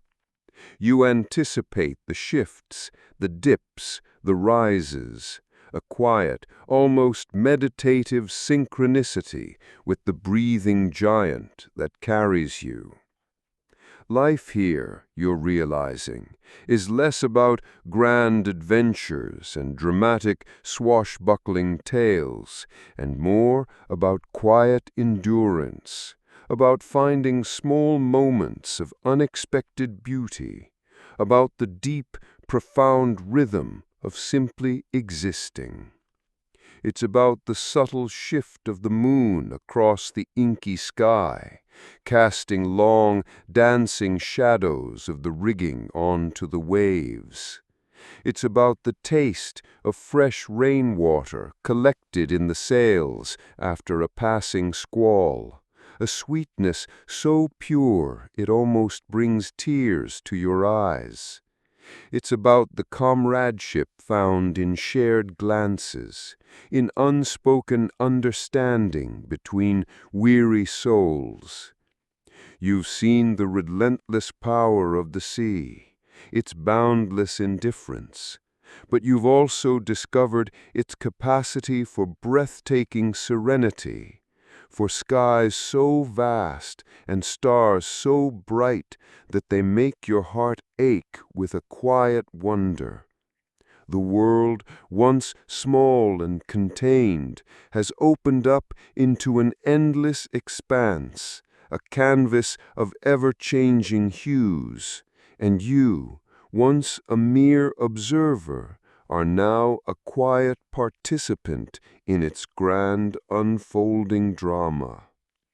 There is a sense of freedom here, a raw, untamed freedom that hums in the wind and sings in the waves, a freedom that demands everything, and yet gives back a clarity, a simplicity that you never knew you craved. On quiet nights, when the moon hung like a silver coin in the velvet sky, and the only sounds were the gentle lapping of waves against the hull and the soft creak of the timbers, the crew would gather, not for boisterous revelry, but for something far deeper, far older. They would share stories, their voices low and melodic, weaving tales that belonged more to myth than to history. The air in the cramped common area would grow thick with unseen wonders, illuminated by the flickering, warm glow of a single lantern that cast dancing, elongated shadows across their weathered faces. You would sit amongst them, a silent observer, your back against a rough timber, the warmth of their shared presence seeping into your weary bones. You listened, truly listened, to whispered legends of ghost ships that sailed forever, their tattered sails catching winds from beyond the grave, of cursed treasures that brought ruin to any who claimed them, their gold gleaming with an insidious, malevolent light, of mermaids with voices like the siren song of the deepest ocean, luring sailors to their watery graves, or sometimes, strangely, offering profound, unsettling wisdom. These weren't tales of fear, not truly. They were stories of wonder, of awe, of the vast, unknowable mysteries that lay beneath the waves and beyond the horizon. Whispered fears and ancient beliefs that connected these men and women to something primal, something profound. Old Flint, his good eye gleaming with a profound, almost mystical light, would often lead the storytelling, his voice a low, gravelly rumble that seemed to emanate from the very depths of the ocean. He spoke of ancient sea monsters, not as beasts of terror, but as sentient forces of nature, their scales shimmering with starlight, their roars echoing through the abyssal depths, guardians of the forgotten realms. He spun yarns about the Leviathan's sigh, a phantom current that could steal a ship's momentum, leaving it adrift for centuries, its crew forever trapped in a timeless, sun-bleached purgatory. He told of islands that appeared and vanished with the tide, covered in shimmering, iridescent flora that pulsed with an otherworldly light, guarded by unseen spirits. Each tale was imbued with a quiet reverence for the sea's immense power, a deep understanding of its fickle nature. You found yourself drawn into these narratives, your mind drifting, conjuring images of impossible beauty and profound strangeness, your anxieties melting away as the line between reality and legend blurred into a comforting haze. One particular night, the air was heavy with the promise of rain, and the ship rocked with a gentle, consistent rhythm that seemed to amplify every sound. Gus, his face illuminated by the dancing lantern light, took his turn. He began a story, his voice soft, almost hesitant at first, then growing more confident. "I once knew a shark," he began, his eyes wide and earnest, "a mighty beast, bigger than this very ship's mainmast, and it was a peculiar one indeed." The crew murmured softly, used to Gus's fantastical tales. "This shark," he continued, leaning forward conspiratorially, "it had but one eye, and it had a peculiar craving." He paused for dramatic effect, then whispered, "It loved moldy pea soup." A soft ripple of chuckles went through the crew, not boisterous laughter, but gentle, knowing amusement. "Aye, Nax's very own concoction," Gus insisted, warming to his theme. "And it would follow the ship for days, waiting for its serving." He then described a moment during a particularly calm day when the shark had risen to the surface, its massive, one-eyed head breaking the calm expanse of the water. Gus swore, under the solemn gaze of the crew, that the shark had given a slow, deliberate, almost impossibly human-like blink of its lidless eye, that combined with the way its snout was aimed directly at him, looked suspiciously like a knowing gesture, a silent request. Gus gasped dramatically, then let out a triumphant, yet strangely subdued bellow. "It winked at me! It did! And I swear to the sea gods I heard it, a voice deep as the ocean's floor. It said something about wanting moldy pea soup." A stunned yet gentle silence fell over the crew, quickly broken by a wave of soft, almost affectionate laughter, a quiet appreciation for the absurdity of the moment.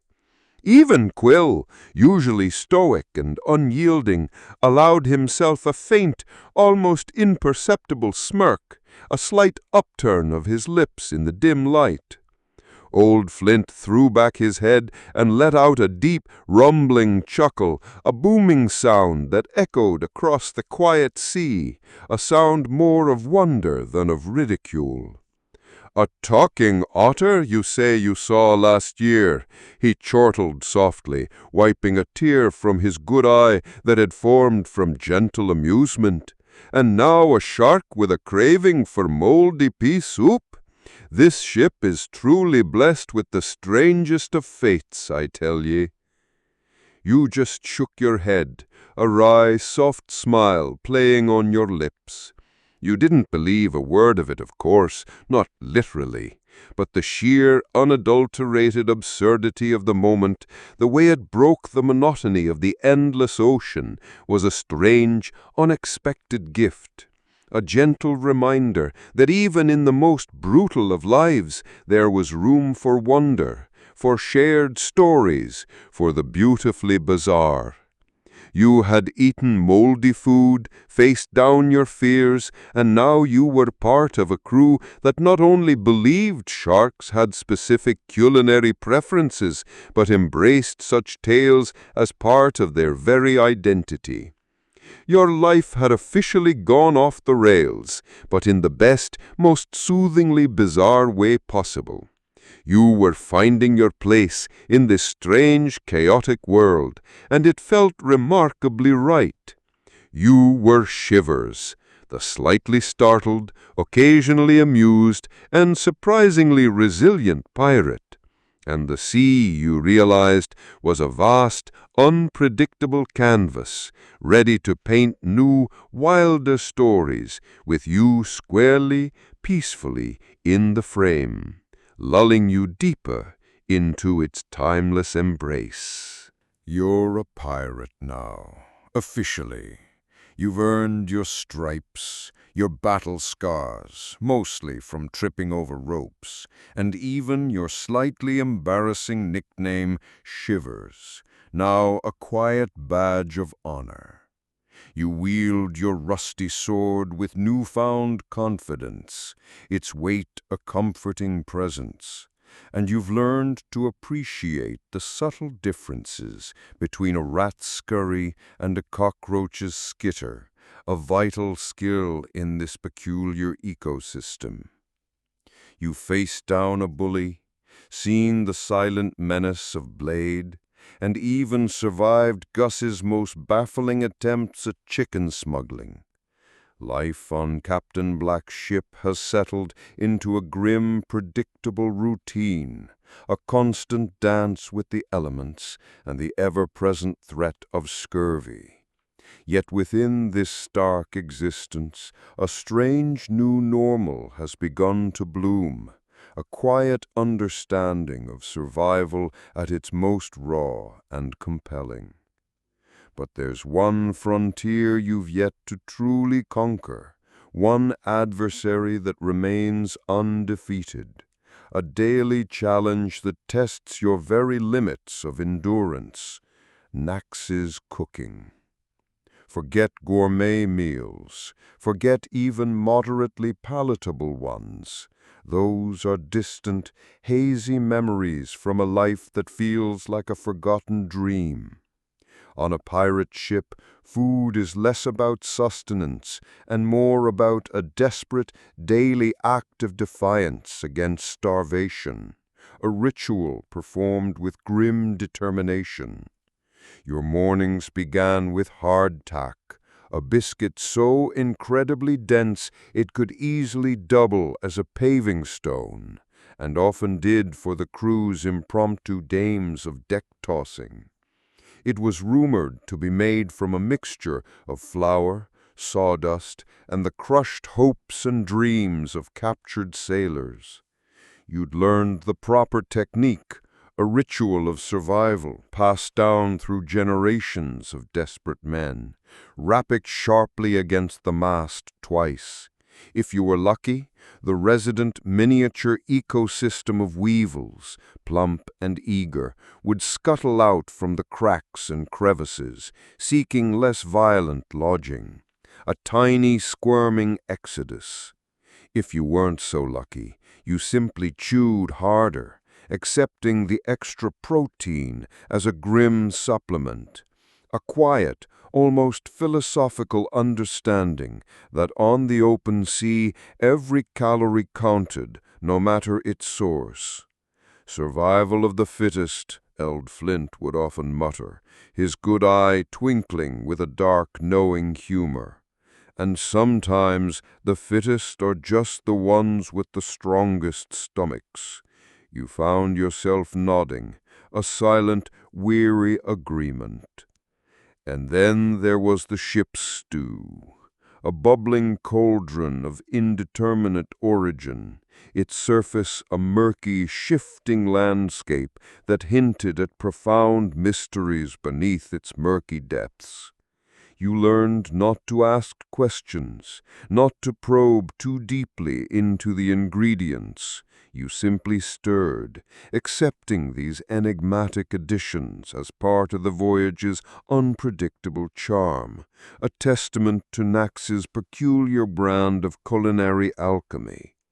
Sometimes a particularly unidentifiable lump would bob to the surface, appearing to shimmer with an internal ethereal light before sinking back into the depths, leaving you with a quiet, lingering wonder.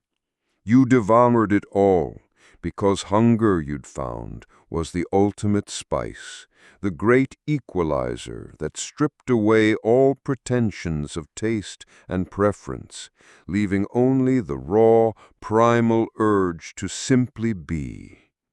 Your initial revulsion had long since faded, replaced with a strange, almost meditative focus. The act of eating became a profound ritual, a tiny, defiant act of survival against the endless gnawing of hunger, a daily communion with the very essence of existence on the high seas. You remembered vaguely fleeting images from another life, succulent roasts, crisp vegetables, the sweet, comforting embrace of fresh bread. They felt distant, like fragments of someone else's dream. Here, each bite of the hardtack, each spoonful of the enigmatic stew was a silent symphony, a taste of sheer, unadulterated grace. You understood the value of every calorie, every precious drop of water, a lesson taught by the unforgiving vastness of the ocean.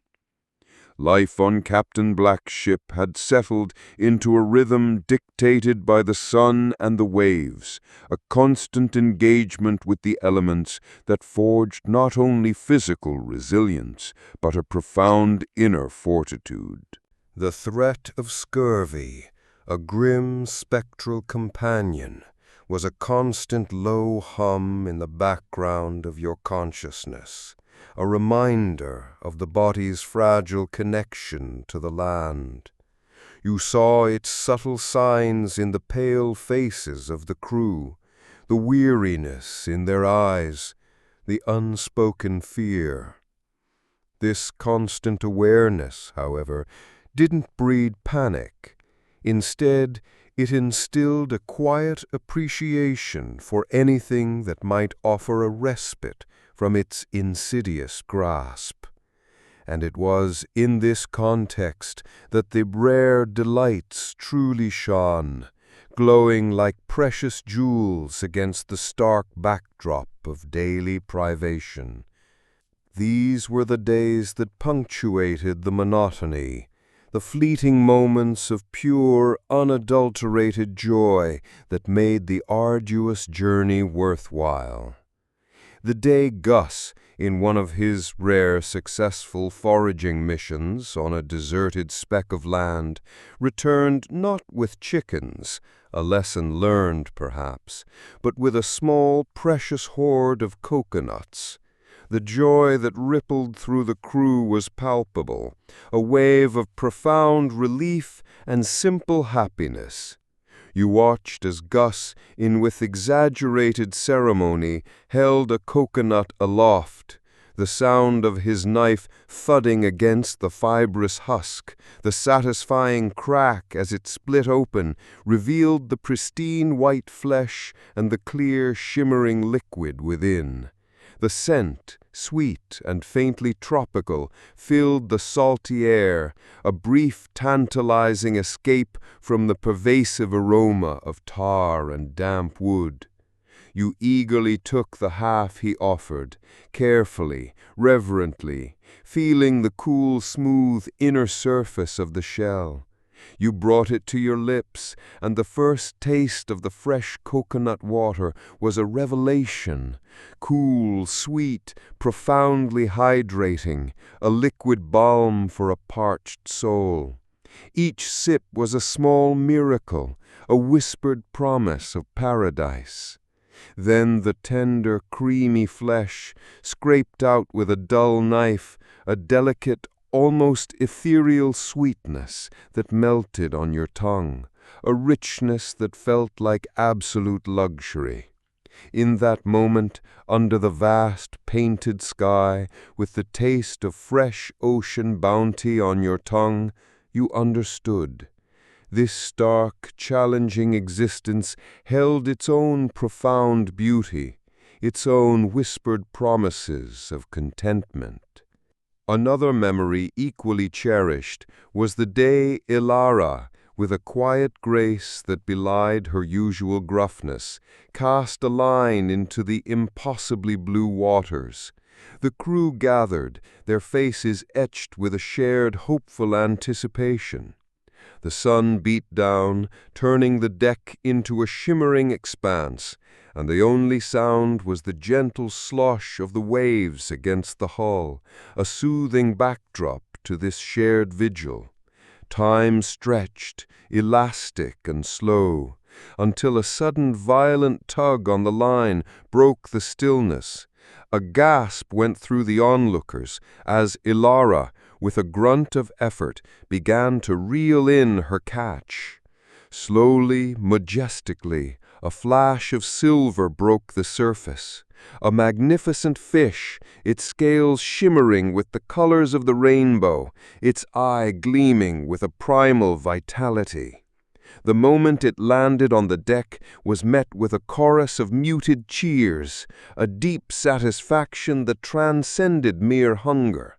This was not just food, it was a gift from the sea, a sign of its reluctant generosity.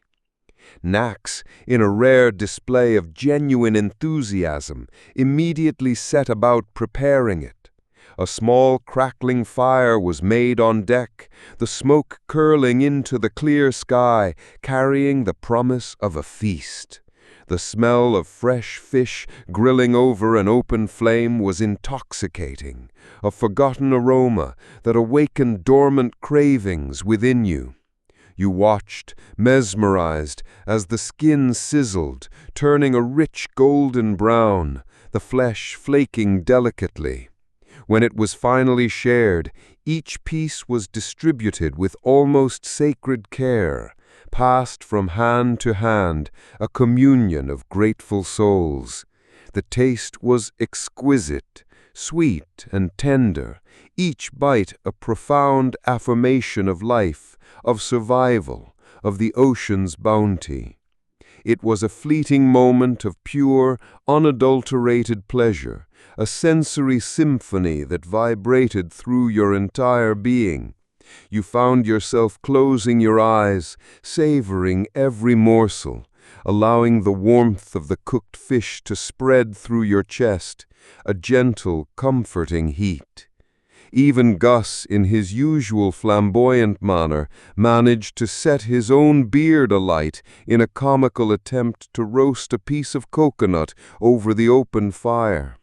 The air filled with a sudden acrid scent of singed hair, quickly followed by Gus's indignant yelp, a comical interruption to the quiet feasting that brought a wave of soft, affectionate chuckles through the crew, a shared moment of simple, human delight.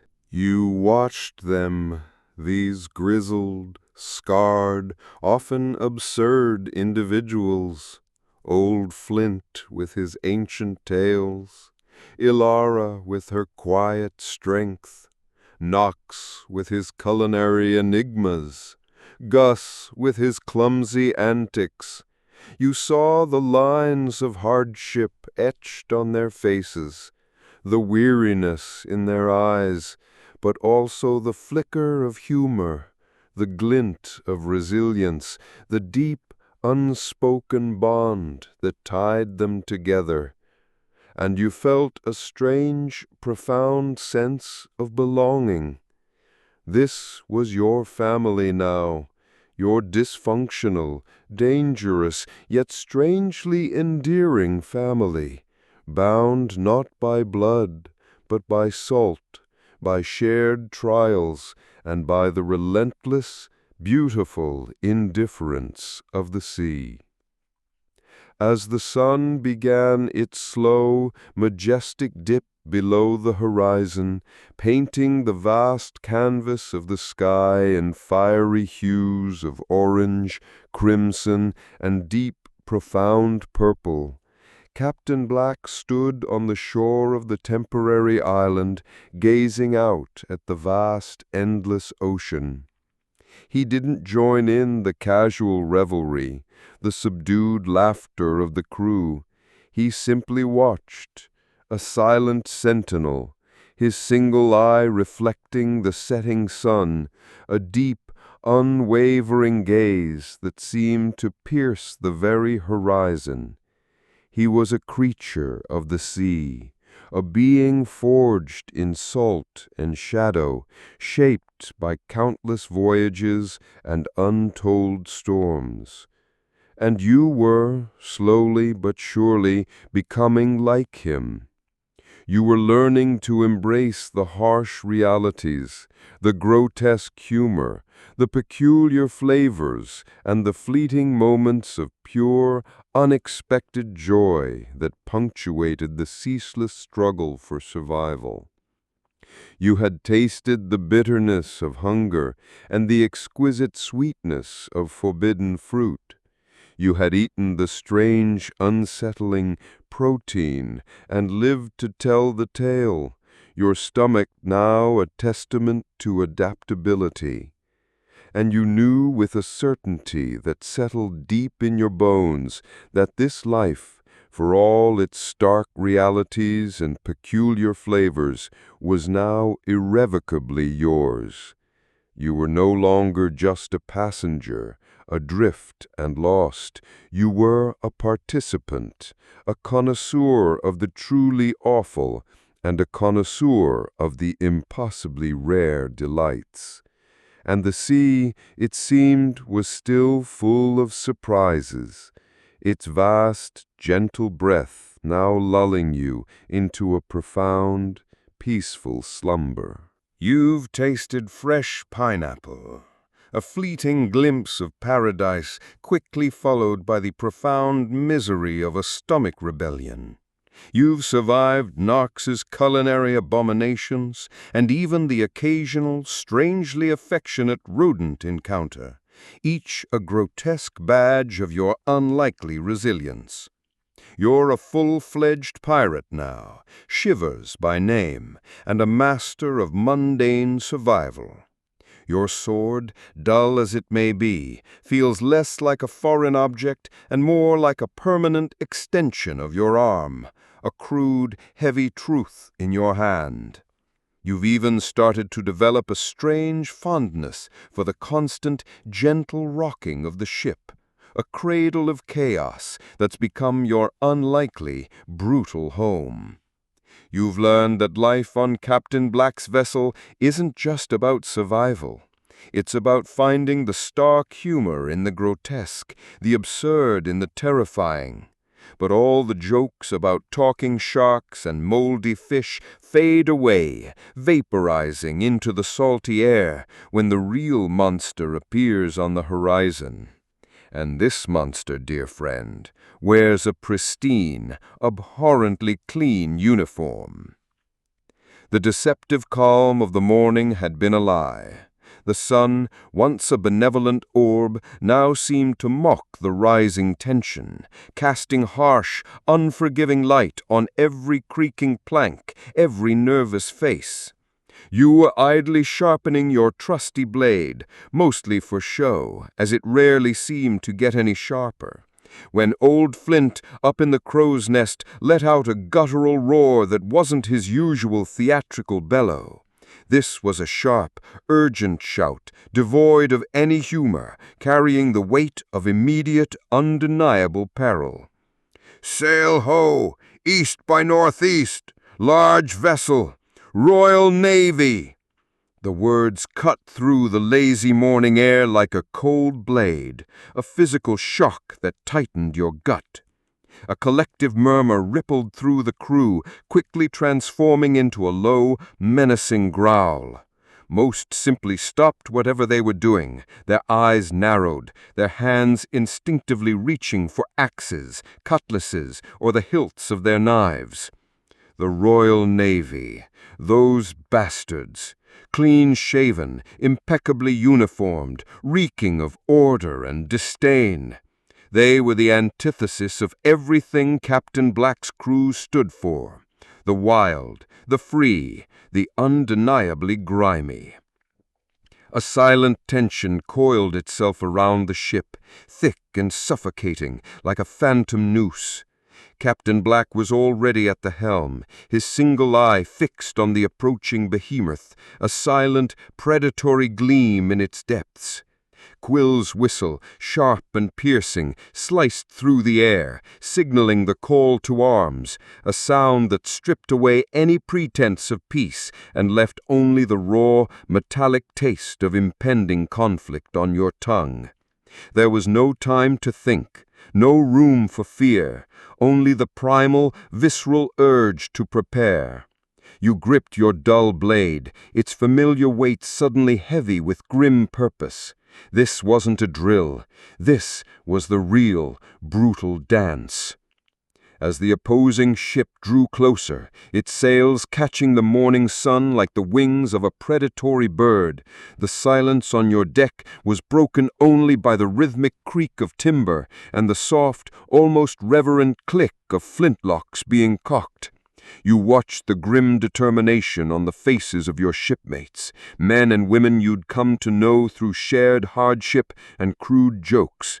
Their eyes held a feral glint, a readiness for the desperate brutality that was about to unfold. You felt a strange, detached calm settling over you, a quiet acceptance of the inevitable. The world narrowed to a frantic tunnel of raw instinct. Thought ceased.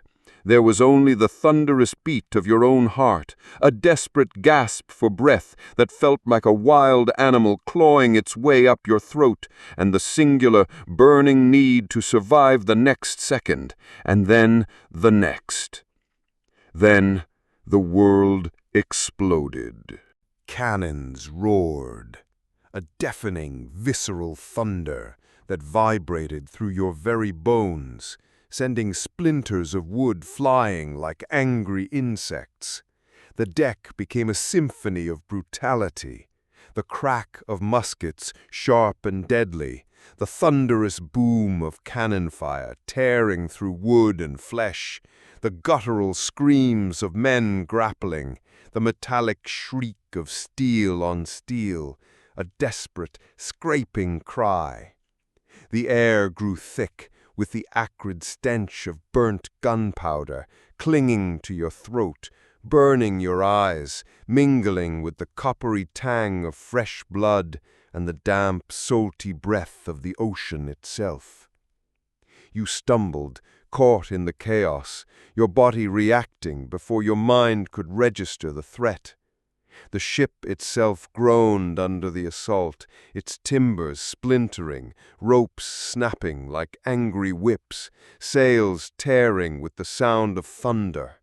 It was a living beast being flayed alive, yet it fought back, absorbing every blow. Your dull blade, once an awkward burden, became an extension of your sheer, desperate will. You didn't fight with finesse. You fought to survive. You ducked, parried, thrust, each movement fueled by a primal fear that sharpened your senses to a razor's edge. Your body moved on its own, a primal machine responding to threats, ducking under a swung cutlass, raising your dull blade to parry a desperate thrust. It wasn't bravery. It was pure, unadulterated will to live, stripped bare of all civility. A Royal Navy Marine, his face a mask of furious determination, lunged at you, his cutlass a blur of cold steel. The shock of impact vibrated up your arm as your blade met his, a jarring jolt that threatened to dislodge your grip. Yet you held on, fueled by an adrenaline-laced desperation that turned your muscles to iron. For a fleeting, terrifying instant, your eyes locked with his. You saw the same animalistic fear, the same desperate exhaustion that mirrored your own, a stark reminder of the shared brutal reality of being human amidst the chaos. He was just a man, like you, fighting for his life. But there was no time for empathy. You dodged his clumsy thrust and kept moving, driven by instinct, by the burning need to simply survive. Figures emerged from the swirling haze of black powder smoke like specters, then vanished, swallowed by the brutal, chaotic dance. The deck, once a familiar expanse, transformed into a landscape of splintered wood, scattered gear, and the prone forms of fallen men. Every surface was slick with seawater, sweat, and something darker, more viscous, that stained the planks a deep, sickening red. Death was not a distant concept. It was a physical presence, a cold whisper on your neck, a dark shadow that seemed to engulf men around you with terrifying speed. You saw it, felt it, yet pushed through it, refusing to be claimed. You caught glimpses of Blade through the swirling smoke and chaos, a shadow of lethal efficiency, his movements too fluid, too precise, an almost inhuman force that left destruction in its silent wake. Opponents simply fell, without a sound, without a struggle, vanishing into the fray, as if swallowed by the battle itself, their life force simply extinguished. You heard Gus's triumphant guttural bellow as he literally tackled a Marine, a mountain of clumsy fury that sent the poor souls sprawling, disoriented and gasping for air, effectively neutralized by sheer, overwhelming absurdity. The disciplined lines of the Navy sailors began to break under the relentless, chaotic assault of Captain Black's pirates. Their ferocity, their sheer disregard for their own lives was a terrifying force, a wave of raw, untamed savagery that swept across the deck. Slowly, grudgingly, the Royal Navy resistance faltered. The tide was turning, pulled by the relentless current of pirate might. Finally, with a last desperate push, the remaining Royal Navy sailors threw down their arms, their faces pale with defeat, their eyes wide with terror and resignation. The battle was over. Silence, heavy and suffocating, thick with the acrid stench of spent gunpowder and the metallic tang of blood, descended upon the ship. The ship was a ravaged hulk, its mast scarred, its sails tattered, its deck a testament to the brutal, visceral exchange that had just occurred. You stood there, panting, your body aching, every muscle screaming in protest, your sword still clutched in your trembling hand. You had survived, you had fought, you had struggled with death, and somehow, against all odds, you had won. A profound, bone-deep exhaustion settled upon you, a heavy cloak that wrapped around your very soul, leaving you hollowed out, but strangely clear-headed. You were not a hero of legend, but you were alive. And on Captain Black's ship, that was all that truly mattered. You stood there, breathing raggedly, your dull blade still clutched in your trembling hand. You had survived, not with grace, not with skill, but with the raw, brutal instinct of an animal cornered, fighting for its very existence. It was not a victory to be celebrated with cheers, but with a silent, almost sacred awe for the sheer will to live. This life, you realized, was not about glory or gold in the end. It was about the visceral, moment-to-moment triumph over death, a constant negotiation with oblivion. And you, Shivers, were now part of that brutal, magnificent truth. The survival instinct, you understood, was a blade far sharper than any steel, a will more powerful than any cannon. You had tested it, and it had not failed you. And as the stars began to pierce the smoke-laden sky, their cold light reflecting in the bloodied puddles on the deck, you felt an overwhelming urge for the deep, silent oblivion of sleep. You've done it. You've truly, undeniably, somehow, against all odds, done it. You survived. The Royal Navy battle, that swirling vortex of smoke, steel, and screaming men, is now a ringing echo in your ears and a series of sharp, painful memories, still vivid, yet subtly fading in your aching muscles. Your body, once a symphony of aches, now hums with a deep, pervasive weariness, a gentle reminder of the battle etched onto your very being. But the sharp edges of pain have dulled, softened by the steady rhythm of the waves. Your clothes, once merely ragged, are now artistic masterpieces of tear and grime, held together by sheer willpower and perhaps a few prayers whispered by passing gulls. You limp slightly, a minor testament to the chaos you endured. Your arm still throbs with a dull, distant ache, but the overwhelming visceral fear of combat has receded, leaving behind only the quiet hum of survival. The acrid ghost of gunpowder and the metallic tang of dried blood still clung to your clothes, a faint, lingering whisper of the storm, but the clean, vast breath of the ocean was slowly reclaiming the air, cleansing it, preparing it for the tranquil descent into twilight. Captain Black's ship, your battered, beloved prison, bears the scars of the conflict like a proud, defiant warrior. Splintered planks gape open to the sky, revealing the deep, inky blackness of the hold beneath. Rigging hangs in tangled disarray, like a giant broken web against the endless blue. And the mainmast, miraculously still standing, groans with every lurch, a wounded beast refusing to fall, its protests now a familiar, almost comforting lullaby.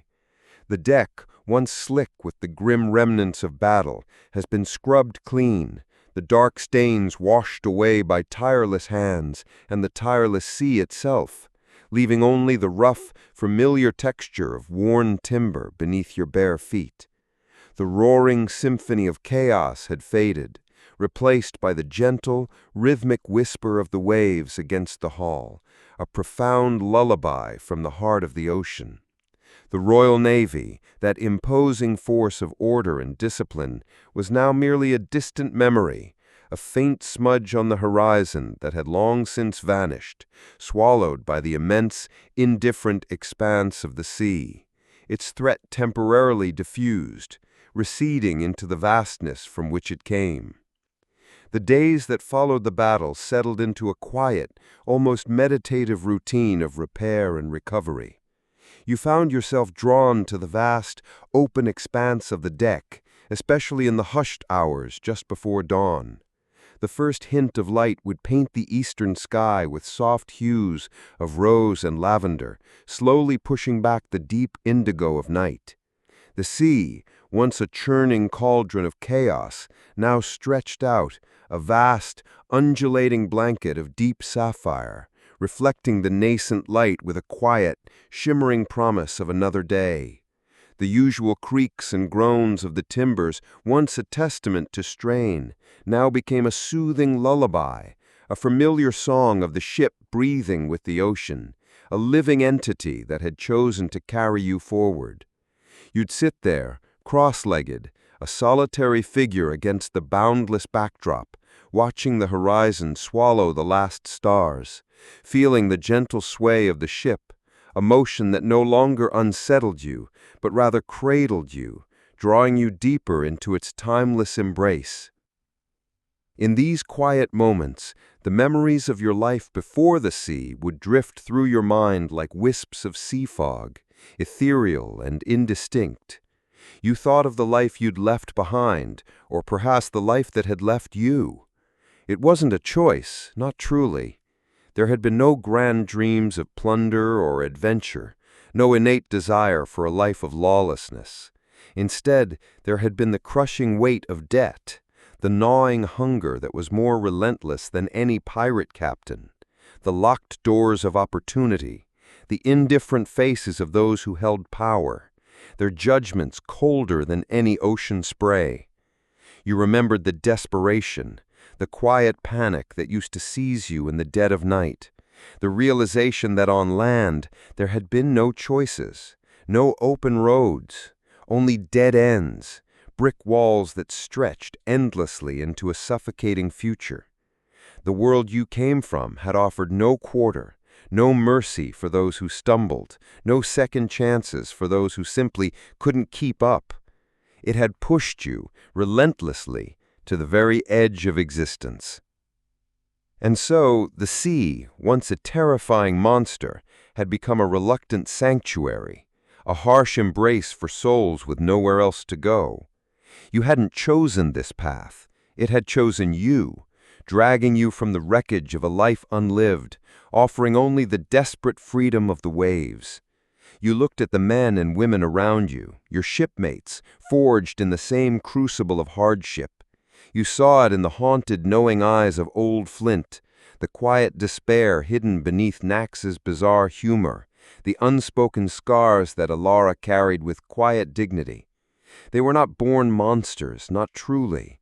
They were farmers whose crops had failed, laborers whose wages had been stolen, families broken by disease or injustice, outcasts from a society that had no place for them. They were forged by the indifferent cruelty of a world that had rejected them, driven to the edge where the only law was the cutlass and the only justice was what you could take with your own hands. This brutal, beautiful, unforgiving life was not a choice, but a destiny. And in that acceptance, in the shedding of false hopes and the embrace of stark reality, you found a strange, profound peace. There was a raw honesty to it, a simplicity that cut through all the pretense and hypocrisy of the world you'd left behind. Here you were defined not by your birthrights or your possessions, but by your grit, your cunning, and your willingness to face the unpredictable roar of the ocean. You had shed the soft skin of your former self, shedding doubts and expectations like old garments, becoming a creature of salt and wind, of instinct and survival. You were no longer just you. You were Shivers, a pirate, a survivor, a quiet member of this floating family of misfits. One afternoon, as the sun dipped toward the western horizon, painting the clouds in fiery golds and deep purples, you found yourself leaning against the railing, the familiar sway of the ship a gentle rock beneath your feet. Captain Black stood nearby, as always, a silent sentinel, his single eye fixed on the endless expanse of the sea. He didn't speak, but his presence was a heavy, comforting weight, a shared understanding that transcended words. You had once seen him as a fearsome figure, an embodiment of the brutal authority of this life.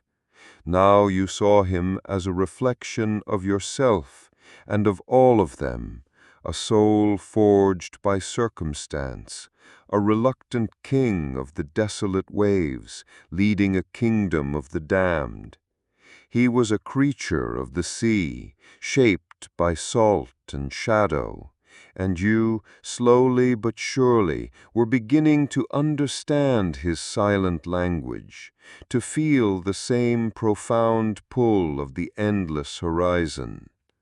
You reached into your pocket, your fingers brushing against the small brass compass you had acquired. It was a simple thing, its glass scratched, its needle occasionally sticking. But in this boundless world, it was more than just a tool for navigation.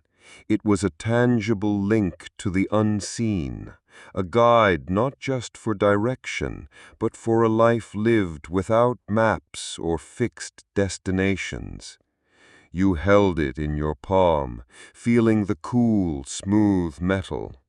The compass in your hand wasn't just pointing north, it was pointing to an endless, lawless world that had become your home, a boundless expanse where lost souls could find a brutal kind of freedom, where they could finally breathe.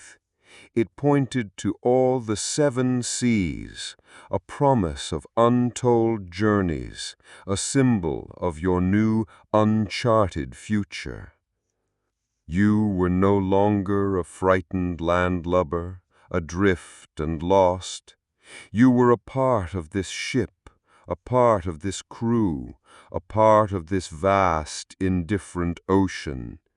You had been lost, adrift in a world that offered no quarter. But here, on these battered planks, under these tattered sails, you had found a brutal kind of home, a sanctuary forged in salt and struggle, a place where your very existence was a triumph. The sea had taken you, broken you, and then, in its own brutal way, remade you. You were born again, a new kind of creature, carved by the waves and the harsh realities of a life lived outside the lines. The adventure you stumbled into has truly begun. The horizon beckoned, a vast, empty canvas waiting for more tales to be etched upon its endless blue across all the 7 seas. and you, shivers, were ready to write them, one quiet, breath-filled moment at a time, drifting deeper into the ocean's timeless embrace, finally, utterly at peace. And so our journey upon the tumultuous waves of fate draws to a close. May these hushed narratives have guided you to a peaceful shore, where worries fade and deep slumber finds you. You have walked with shivers, faced challenges, and found meaning in acceptance. If this story has truly resonated with you, bringing relaxation and inspiration, please consider leaving a like, subscribing so you don't miss our next voyages, and sharing your thoughts in the comments below. I'd love to know where you are in the world and what's on your mind after this adventure.